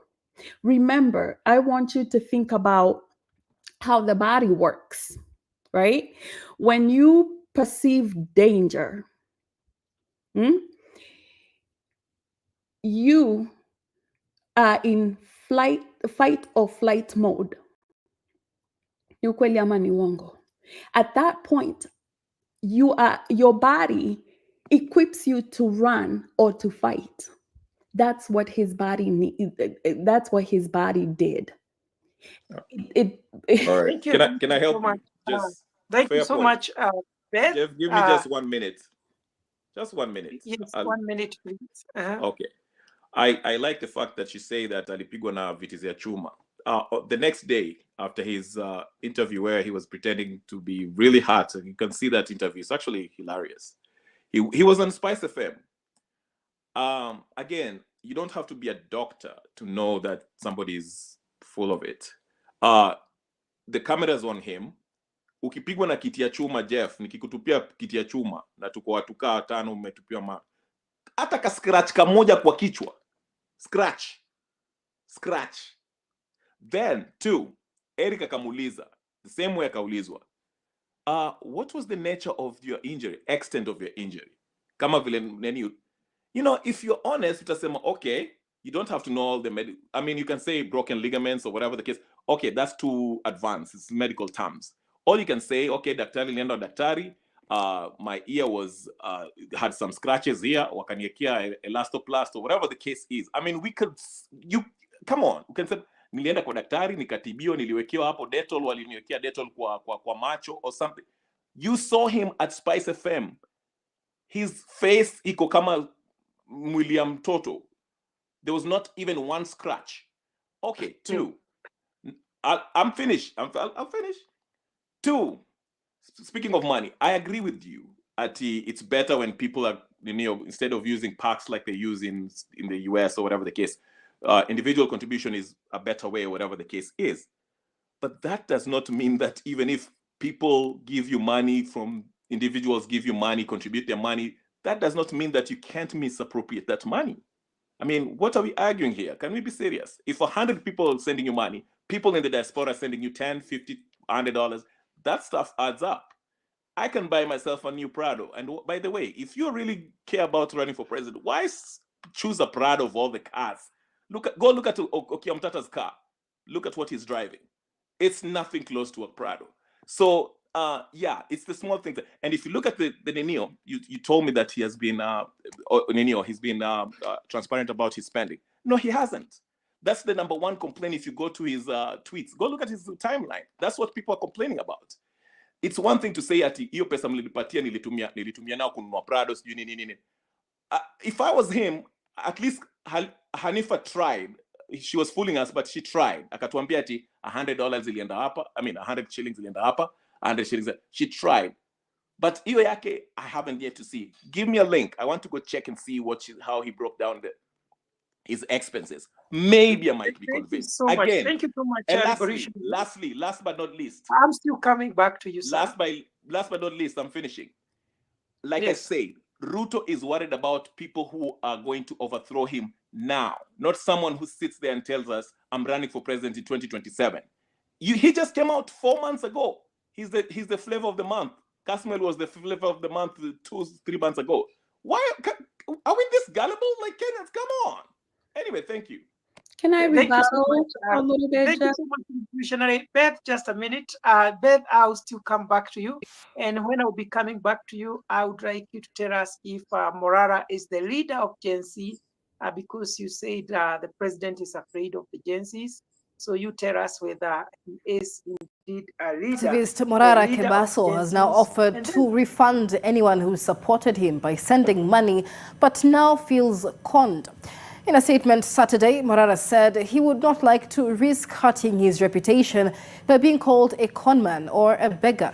While on a tour in Embu County to expose stalled projects, Morara, however, said that by seeking financial help, he was demonstrating his willingness to keep up with the activism instead of merely dropping out due to lack of funds. Rose Wangui has more details.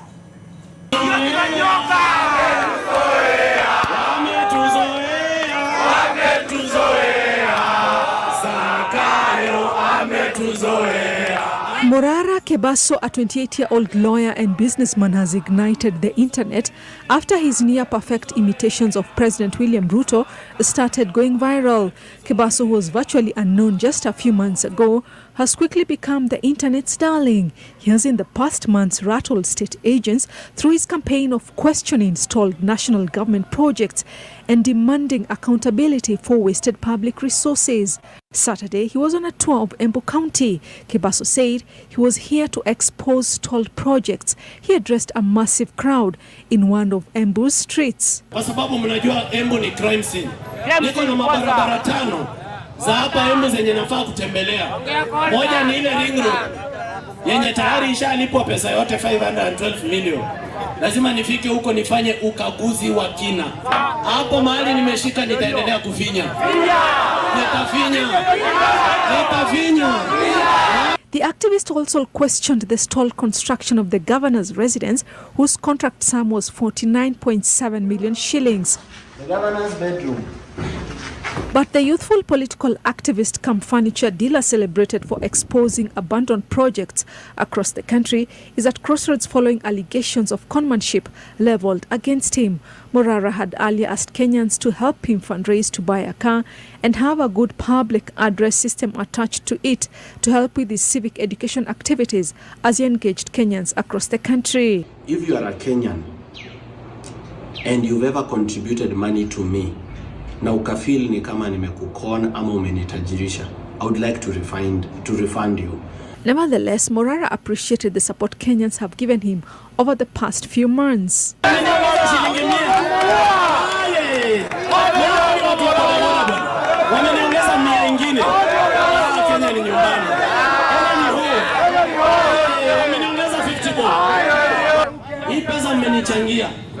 I swear to God and before you that I will use it to champion for justice in our country. Hii mmenipatia ni mafuta. Si Wakenya ndio walinunua hii gari? Wakenya ndio wamenunua hiyo gari. Hiyo gari ni yenu. 10 bob, 20 bob, 30 bob ndio wamenunua hiyo gari. While he insists that he is not a content creator, Kebaso says that his duty is to inform the masses in a language they can understand. Rozongoi, NTV. Wow, wow, wow, wow. That's a nice clip there. You have heard that Kenya Revolutionary. I'll still be coming back to you. Beth, I wanted you're gonna, when I come back to you, you'll be telling us whether Morara is the leader of Gen Z. And then there is this question which is ringing in my mind. Morara has already declared that he is a presidential candidate. And you know, there are some things people say, this is presidential, this is not presidential. As a presidential candidate, should he continue with his shows of exposing the government? I would like you to take us through that. Mzalendo, you have 5 minutes. And in your 5 minutes, you have had the argument of Kenya Revolutionary. He is saying that Morara is not transparent and he is not also honest with Kenyans, that he was pretending that he was injured, whereas he was not that much injured. He's also saying that he has collected money from Kenyans, yet he cannot tell them what he has done with the money. What do you have to say about that, Mzalendo? You have your 5 minutes. And remember, our viewers and our panelists, we say whatever has the beginning has the end. We are almost ending the show. So, Mzalendo, you're going to give us your remarks and your final remarks, and also contribute on that matter of Morara as we... Thank you, Jeff. First, the attack on Morara was unfortunate. It should not happen in any civilized society where there's freedom of speech. So that was unfortunate, and we could see the members of parliament cheering it on. That act should be condemned. It should not happen. Even if you have got a difference of opinion, you should be allowed to participate. We could hear George Aladwa telling Morara that he was not invited in a public participation process at Bomas, and yet we know each and every Kenyan is allowed to participate in the process. In the event, he was denied a microphone, and he was roughed up, cornered at some point, which I said, if he is indeed a politician, he should have anticipated and known the politics of the city, how it works. If you are not a goon, you cannot survive in the politics of Nairobi. Remember, we had a governor who was are very combative, people like Sonko. We have had people like Waititu throwing stones up and down, running battles. So that is the kind of politics that is in Nairobi. And if you're going to present yourself like this civilized kind of guy in the politics of Nairobi, then definitely you'll go nowhere. You have to be very, very combative. So, and that is in the nature of Nairobians. So that incident was unfortunate. I was thinking that he's going to press charges on TJ Kajuang, Beatrice Zelachi, and Aladu, and the organizers of Bomas. They should have offered each and everybody who was coming to the event at least some kind of protection. But they didn't even. Mzalendo, I have a question for you. Yes. Based on the argument of a revolutionary, do you think Morara was seriously injured, or he was just pretending that he was injured? You see, from my point of view and from Kenya Revolutionary point of view, he watched this on video. He's not a medic. He's just like you and me, who is just on the commentary session or watching other clips that are uploaded or watching what people are saying. But I think if you are physically there, or if you have got eyes, and I hope his eyes were not closed or he was wearing something that was blocking his vision, that gentleman was cornered and the chairs were being thrown at him. This was not wrestling. It was not WWE wrestling where they are actors. This was not an act. This was some goons. And they were talking in my mother tongue. I could hear it. These were majorly ODM goons. I could hear in my mother tongue what they were saying. Go ahead, that means beat him up. Beat him up means, and if he was acting for the state, then that was a serious act. That was a serious act that he needs to receive a medal for it. But he was not acting. He was really, really roughed up and he was beaten up. But maybe he didn't get the kind of injuries that people expected him to get. Thank God he didn't get those injuries that people were expecting to see. Some bruises, some broken bones, some broken cheekbones. Those were not there. So sometimes you can be in a situation like that and you escape. So luckily he escaped, but he was touched. Aliguzwa. And we all saw that on video. I hope, Jeff, I've answered your question. Thank you so much, Mr. Mzalendo, for that comment, and also for trying to explain what happened and what transpired during that day of public participation. And it is true. Did I miss any other question? No, you are fine. You are fine. Okay. You are fine. I just want to read some comments here. When Revolutionary was on the other side of comment, he was saying that if given chance, he can explain that Morara is a Ruto project. Maybe he will tell us about that when I give him a chance, because he is here. And also Misiani Raban is saying we will help people of Central Kenya to complete the debt of yangu kumi yake kumi juu Gachagua said people of Mlima sio wa okay, hiyo Kiswahili ni ngumu kwangu. Kenya Revolutionary. Jeff, just to add on one thing, because I know you'll not come back to me. For Morara to succeed, this politics, you need coalitions. How I wish that the team could be looking at a way of getting Omtata on board. Because election is about numbers, and the politics that we are in right now, you need people who can push and people who are used to the corridors of justice. You see, I saw in one of the clips where Morara really was complaining that he has got the numbers on social media, and nobody showed up when they needed to have shown up. So there are lawyers who are activists, and you always see them when people are arrested, especially people in politics. You need to have those faces in your campaign on the ground. That is a very, very important statement. That if you don't have a coalition, then people will look at you like just as any other activist. We have seen the likes of Muhammad Ali.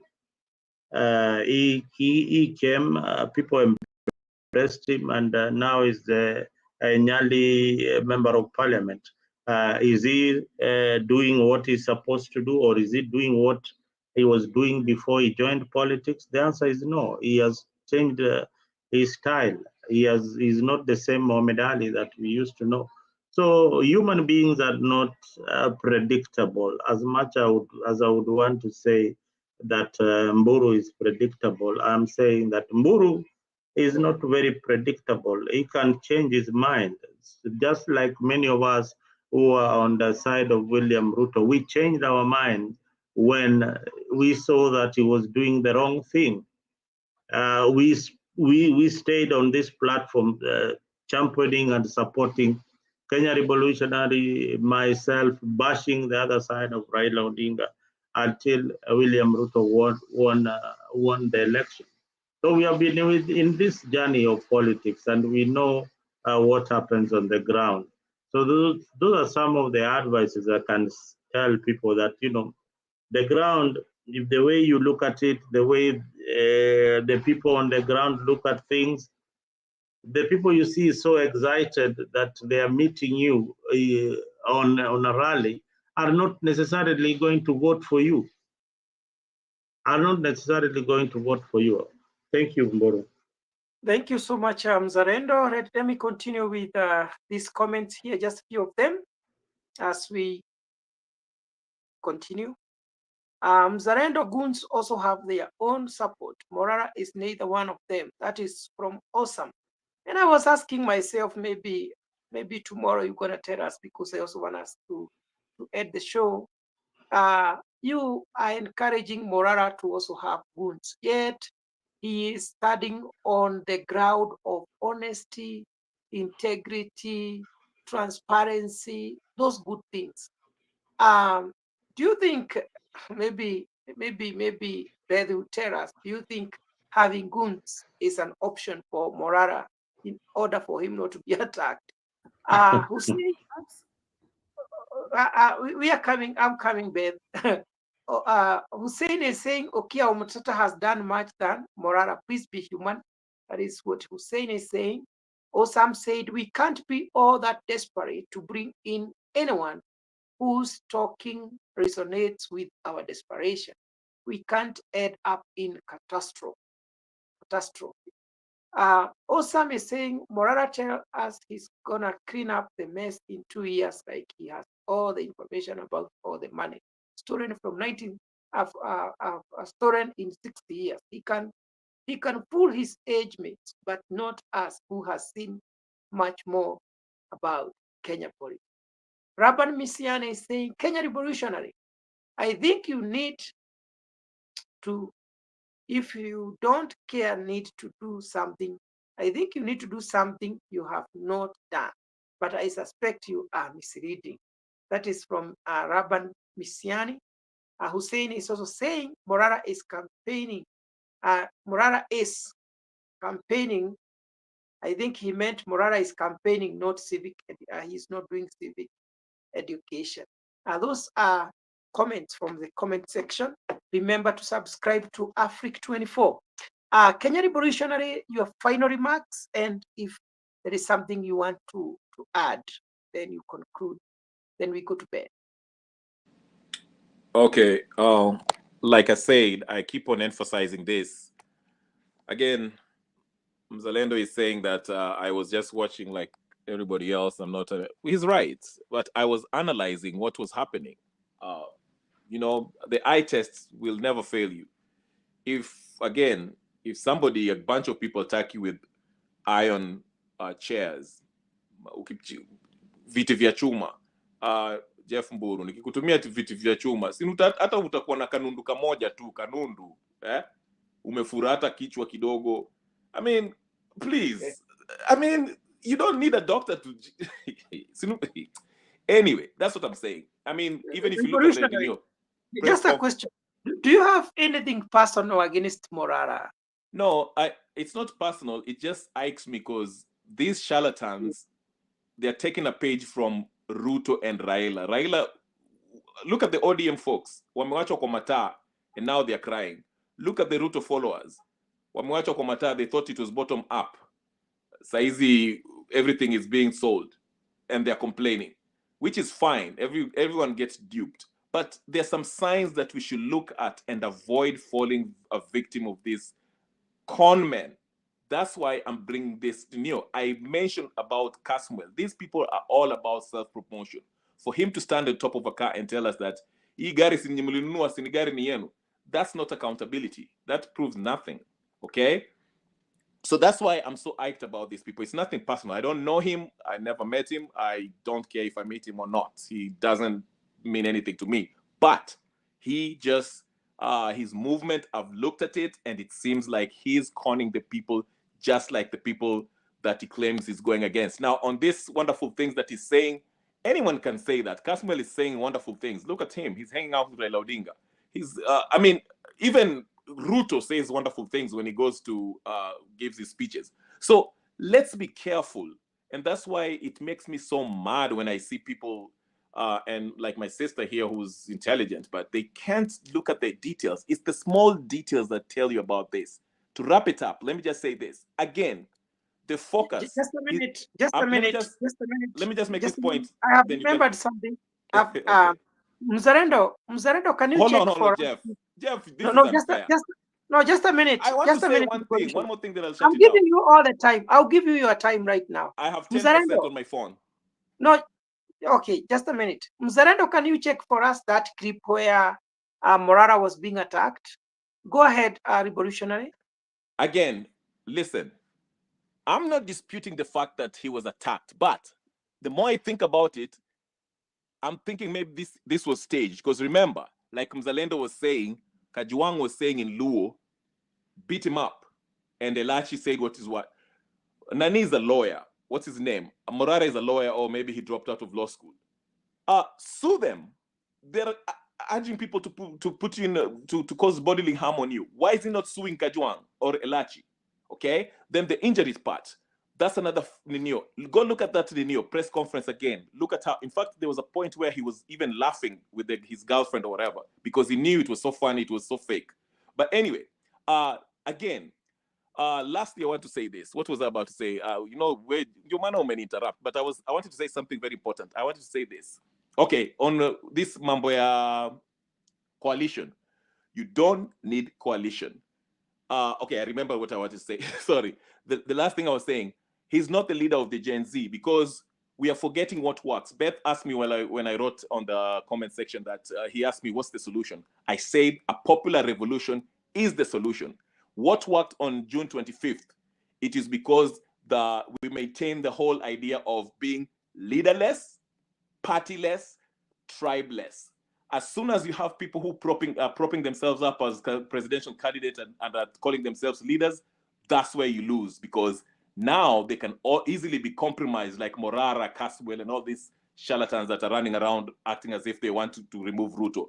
Anyone who's talking about 2027 is a faker and needs to be exposed. And Morara is one of them. Don't fall for it. Do not. Thank you and good night. Thank you so much, Revolutionary. Viewers, this is Africa 24, where everyone is free to say what they have in their mind. Beth, you have heard of what Revolutionary had to say. What are you going to say about that? And then you give us your final remarks. Beth. So, thanks, Jeff. Real quick, I would urge my fellow Kenyans to really honestly ask ourselves what kind of a leader we want and also what is important to us. What are we looking forward? What are the changes we are looking for? What has the current government done that we are not happy about? If we are not happy about those things, what kind of a leader is going to bring us those things? Let's not focus on small things or emotional reactions to whatever we might not like about a person. I respect my brother, Kenyan Rebel, but in all honesty, I'm having a difficult time having a tangible problem that he has with Morara. When you think about politics, you have to think about big things. You have to think about the bigger picture.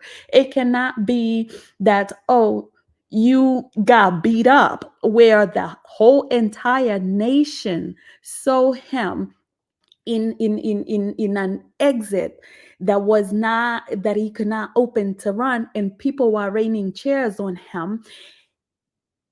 We cannot be arguing about this. He clearly was beaten. By the grace of God, he did not die there. If anyone looked at the clip where he came out with his family, he had in the back of his neck, from the side, you could see bandages, band-aid. But my brother there said that there was nothing, no bumps, no injuries. That is not true. That tells me that you did not do proper research before addressing this issue. And then also, when you think about it, when someone gets injured, if you get injured today, your body might not have that pain, because again, like I said, the body is created in a manner that the hypothalamus will release cortisol, and that's going to make you get into the fight or flight mode. And that, what does that do? That just gives you crazy energy, the glucose that is poured into your bloodstream so that you can evacuate. That's what happened. But then the body goes back to its norm. At that point, that's when now you start feeling those injuries, and a day later you will be sore. That's why he came to that press conference looking like he had beat up, like he was beat up. So I don't know why we are going back and forth about this. No, this is small time politics. We should be talking about things that will change our country. As far as what you asked me, Jeff, in regards to the goons, by no means should Morara have his goons, or goons rather.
Wow.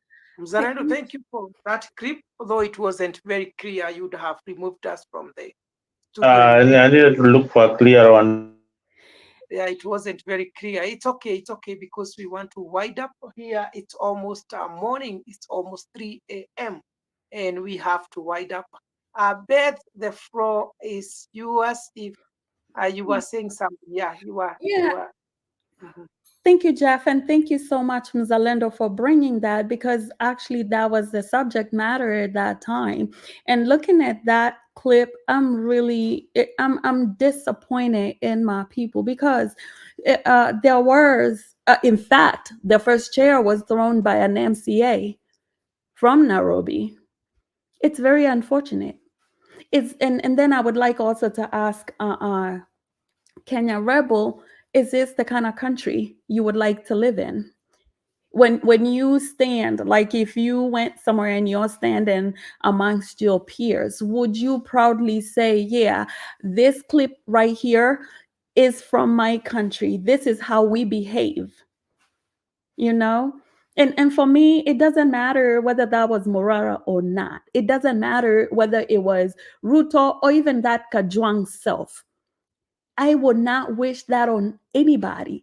That gentleman, looking at that clip right now, he was standing there. It was a lot of people in front of him yelling that Ruto must go or they both must go. He was standing there. Why is it that he was the target? Why is it that he's the one that got thrown at those chairs? You know, we need to stop this. We need to really focus on what the problem is. Morara is not our problem. Our problem is the current regime. It needs to come out. I know, Kenya Rebel, you said that anybody talking about 2027 is misleading the people, is a fake. One, the elections are due in 2027. All right. Anyone that is positioning themselves to be a candidate, or anyone who's been a target and is responsible, will talk about 2027. They will not necessarily come out and say that, oh, it's going to be a revolution tomorrow. Ain't nobody's gonna do that. Nobody is going to do that. Even when it happens, trust and believe. Some of us might not know that it's happening. We'll just wake up to a nation that is being led by somebody else.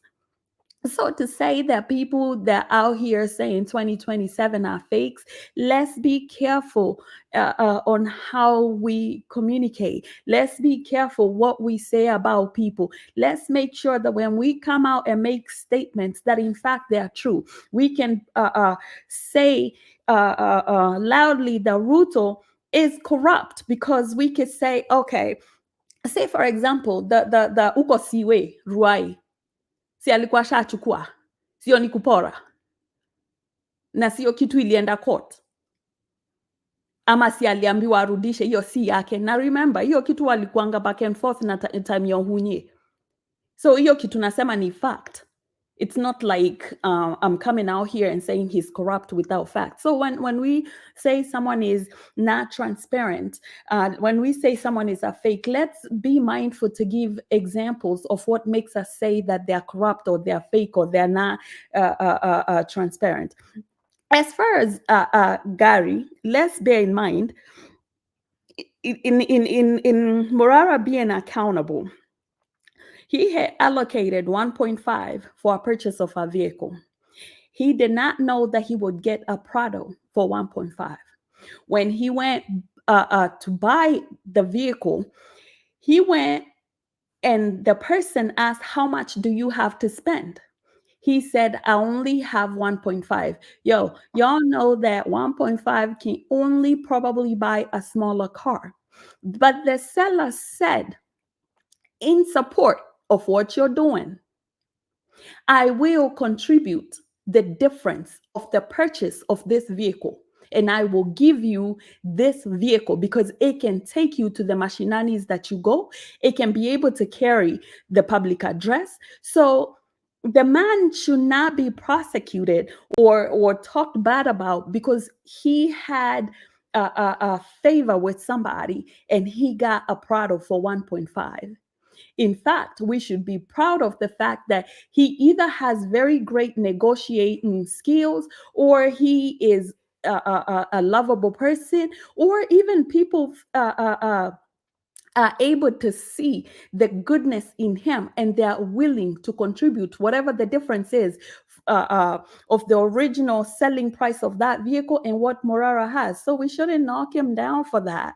And other things that he talked about, he said that that the Gen Z movement is leaderless and everything else he talked about.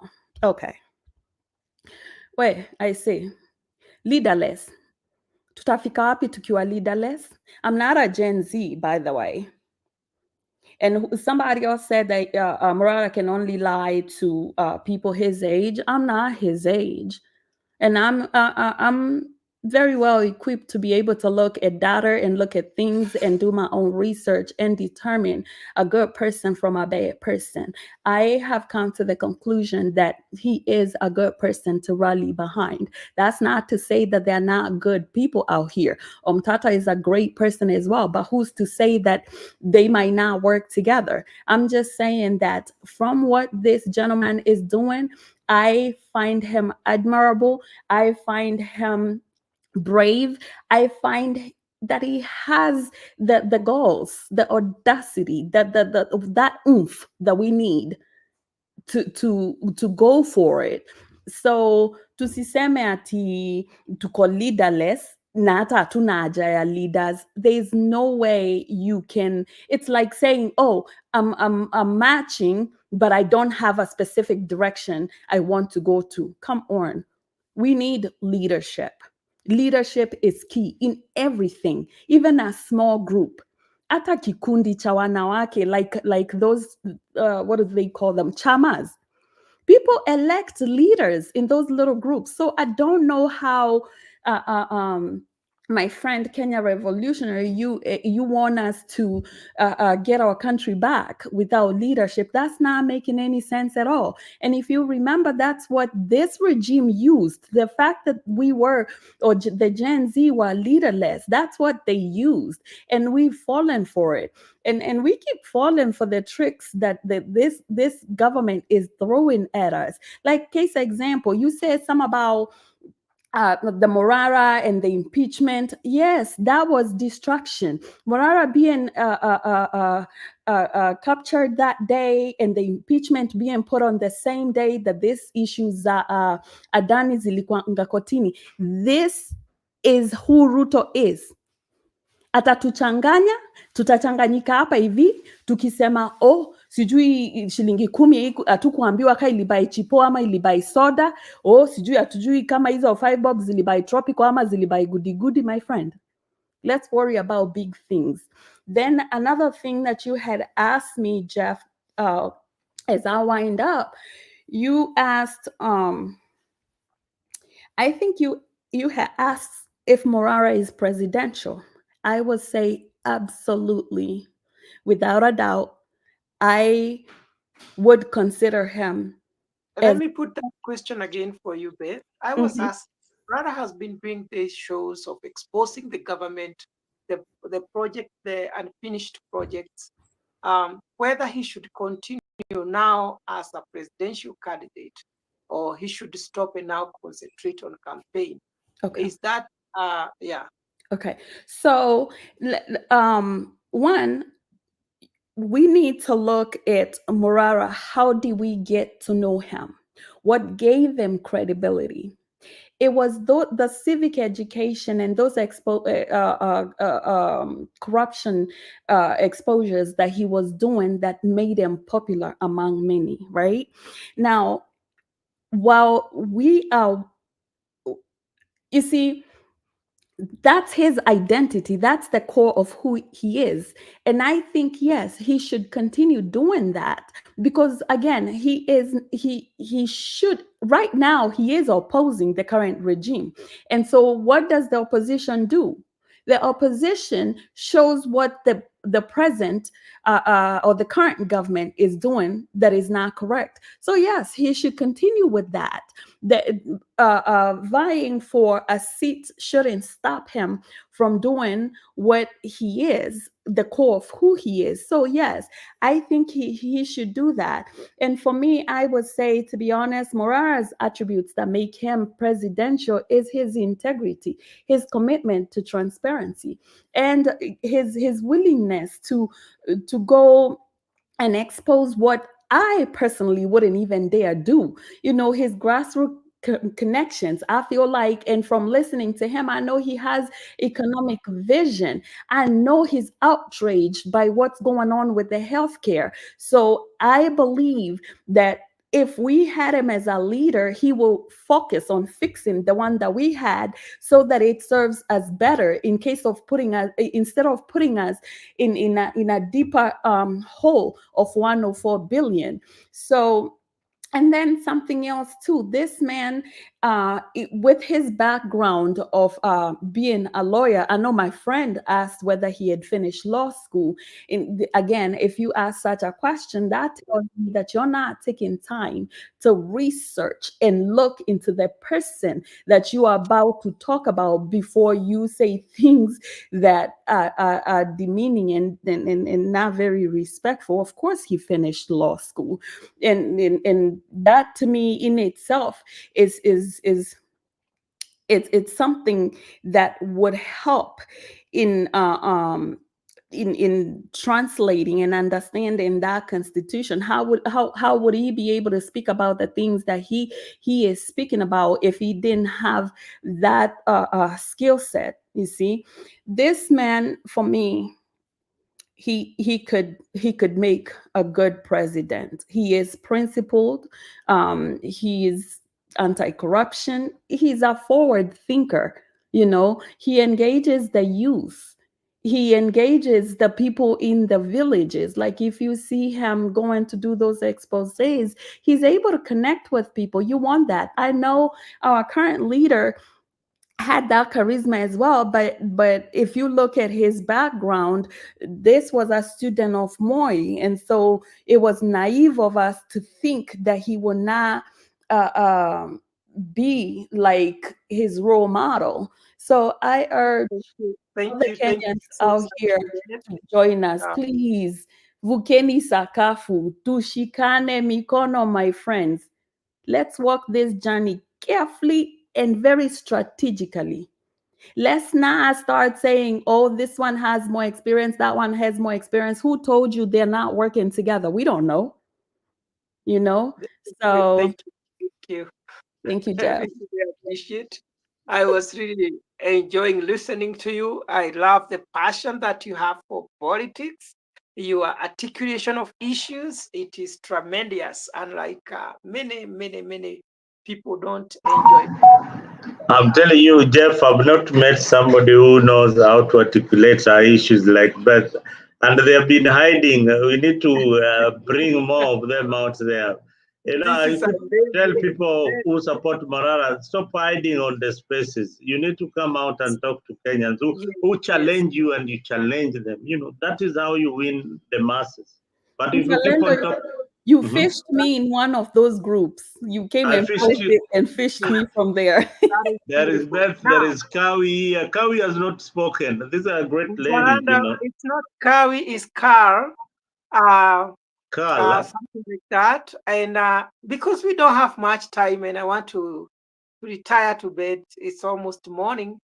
Penny Nyagaka, I give you 1 minute to just say hi to us and maybe say something just more. Then we're gonna wind up. Penny Thank you very much. Thank you, Mr. Rendo, the lady who just spoke. And some of us are fighting so hard to be in the advisory committee of advising these young men who is only 29 years old. And Jeff, you asked me, is he qualified to be president? Yes. All you have to be qualified is what Nani showed us, Kibaki. Stop being corrupt. And the Kenyan people are smart enough to answer or to run any ministry. corruption ambayo nani anayo Ruto na all these people of stealing, that's not the leadership. The corruption ambao nani anampatia Raila Odinga anampatia mkono waendelee, that's not the leadership. So yangu ni kusema kwamba whatever shortcomings Morara has, we all do. We are human beings. And like he has said, if he doesn't win the election, he will be one of the hardest opposition leader. And that's what we miss. Any society that is democratic need an opposition leader. And from the 80s, Raila, who was an opposition leader, has never functioned as such. He has always lost the election and ran to the government to be with the government. And that's a form of dictatorship as they are doing right now. Young we just knew to what they say kwamba we support Morara fully, and some of us even Kwambia Mzalendo all the time. We privileged enough to have seen his grandfather as to where he had come and how he had changed the Gusi land and how all of the Gusi land is named after him, Morara. Thank you very much, my friend. Wow, thank you so much, Penny Nyagaka. Though you came when we were winding up, and we are hoping that tomorrow you're going to be here. We'll be starting this show tomorrow at 10 p.m. And thank you so much, Beth. Thank you so much, Mzalendo.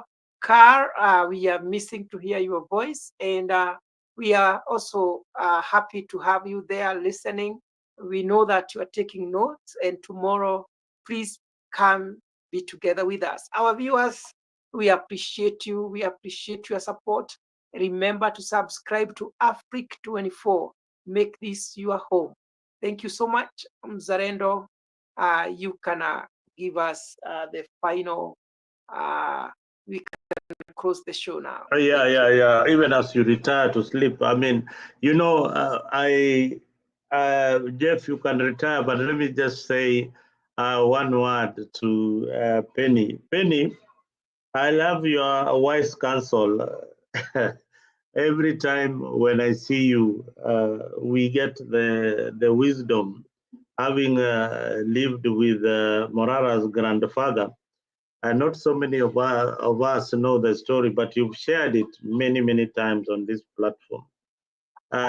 We want the young man to win the hearts of many Kenyans. Although he is inexperienced in the political field, he needs a lot of guidance, a lot of things that he might not be knowing, but also he knows a few, having now met people here and there who are advising him.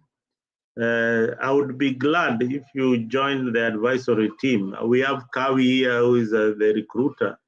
Who will add you into the group. I think I'm the one who recruited you and put you in the movement at some point. But I've not seen you participating. Maybe you have got so many groups that you are in.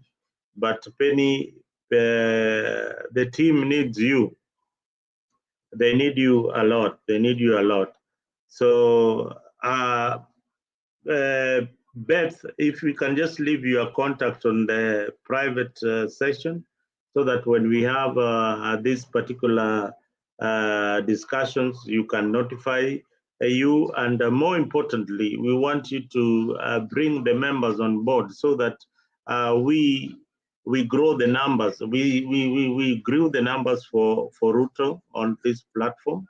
We want to grow the numbers for Morara also on this platform, so that people at home, people who are joining this show, like Mburu right now is in Kenya, he will tell you how the ground is. He will tell you, hey, this is what people are saying.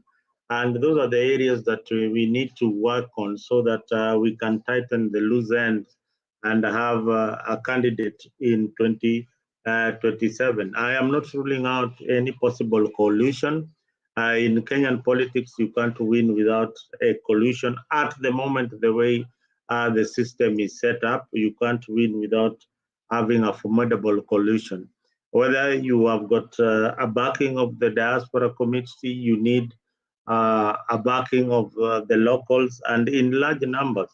How do we get them on board? That is the big question, so that we have a movement where we will have a good candidate.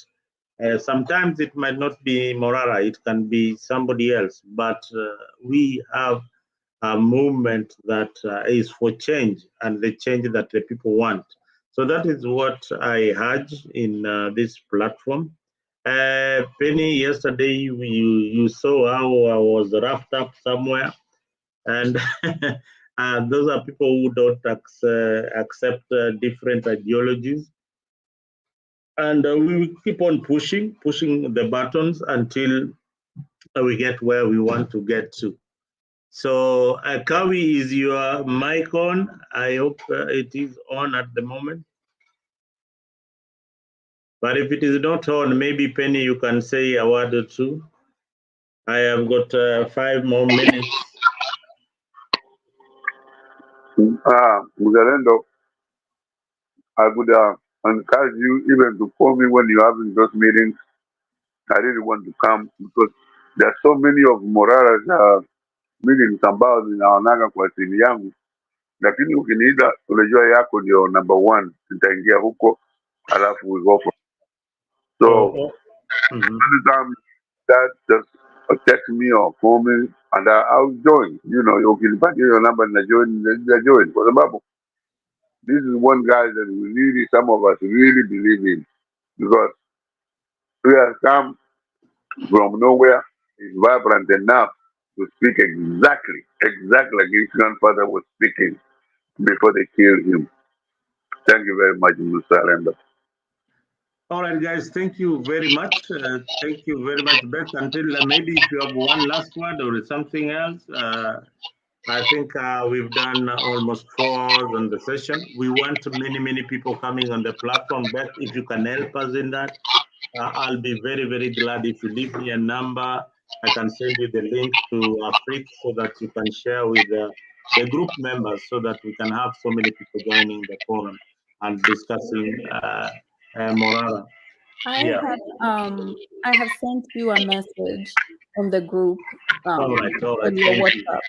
All right, on the WhatsApp group, I'll find you. Are you in the communication team? No, in the strategic planning.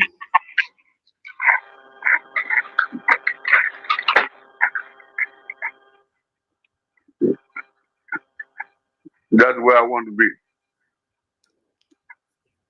Thank you very much. Oh, you want to be there? Now Yes. you will be there. You will be there by the end of tonight.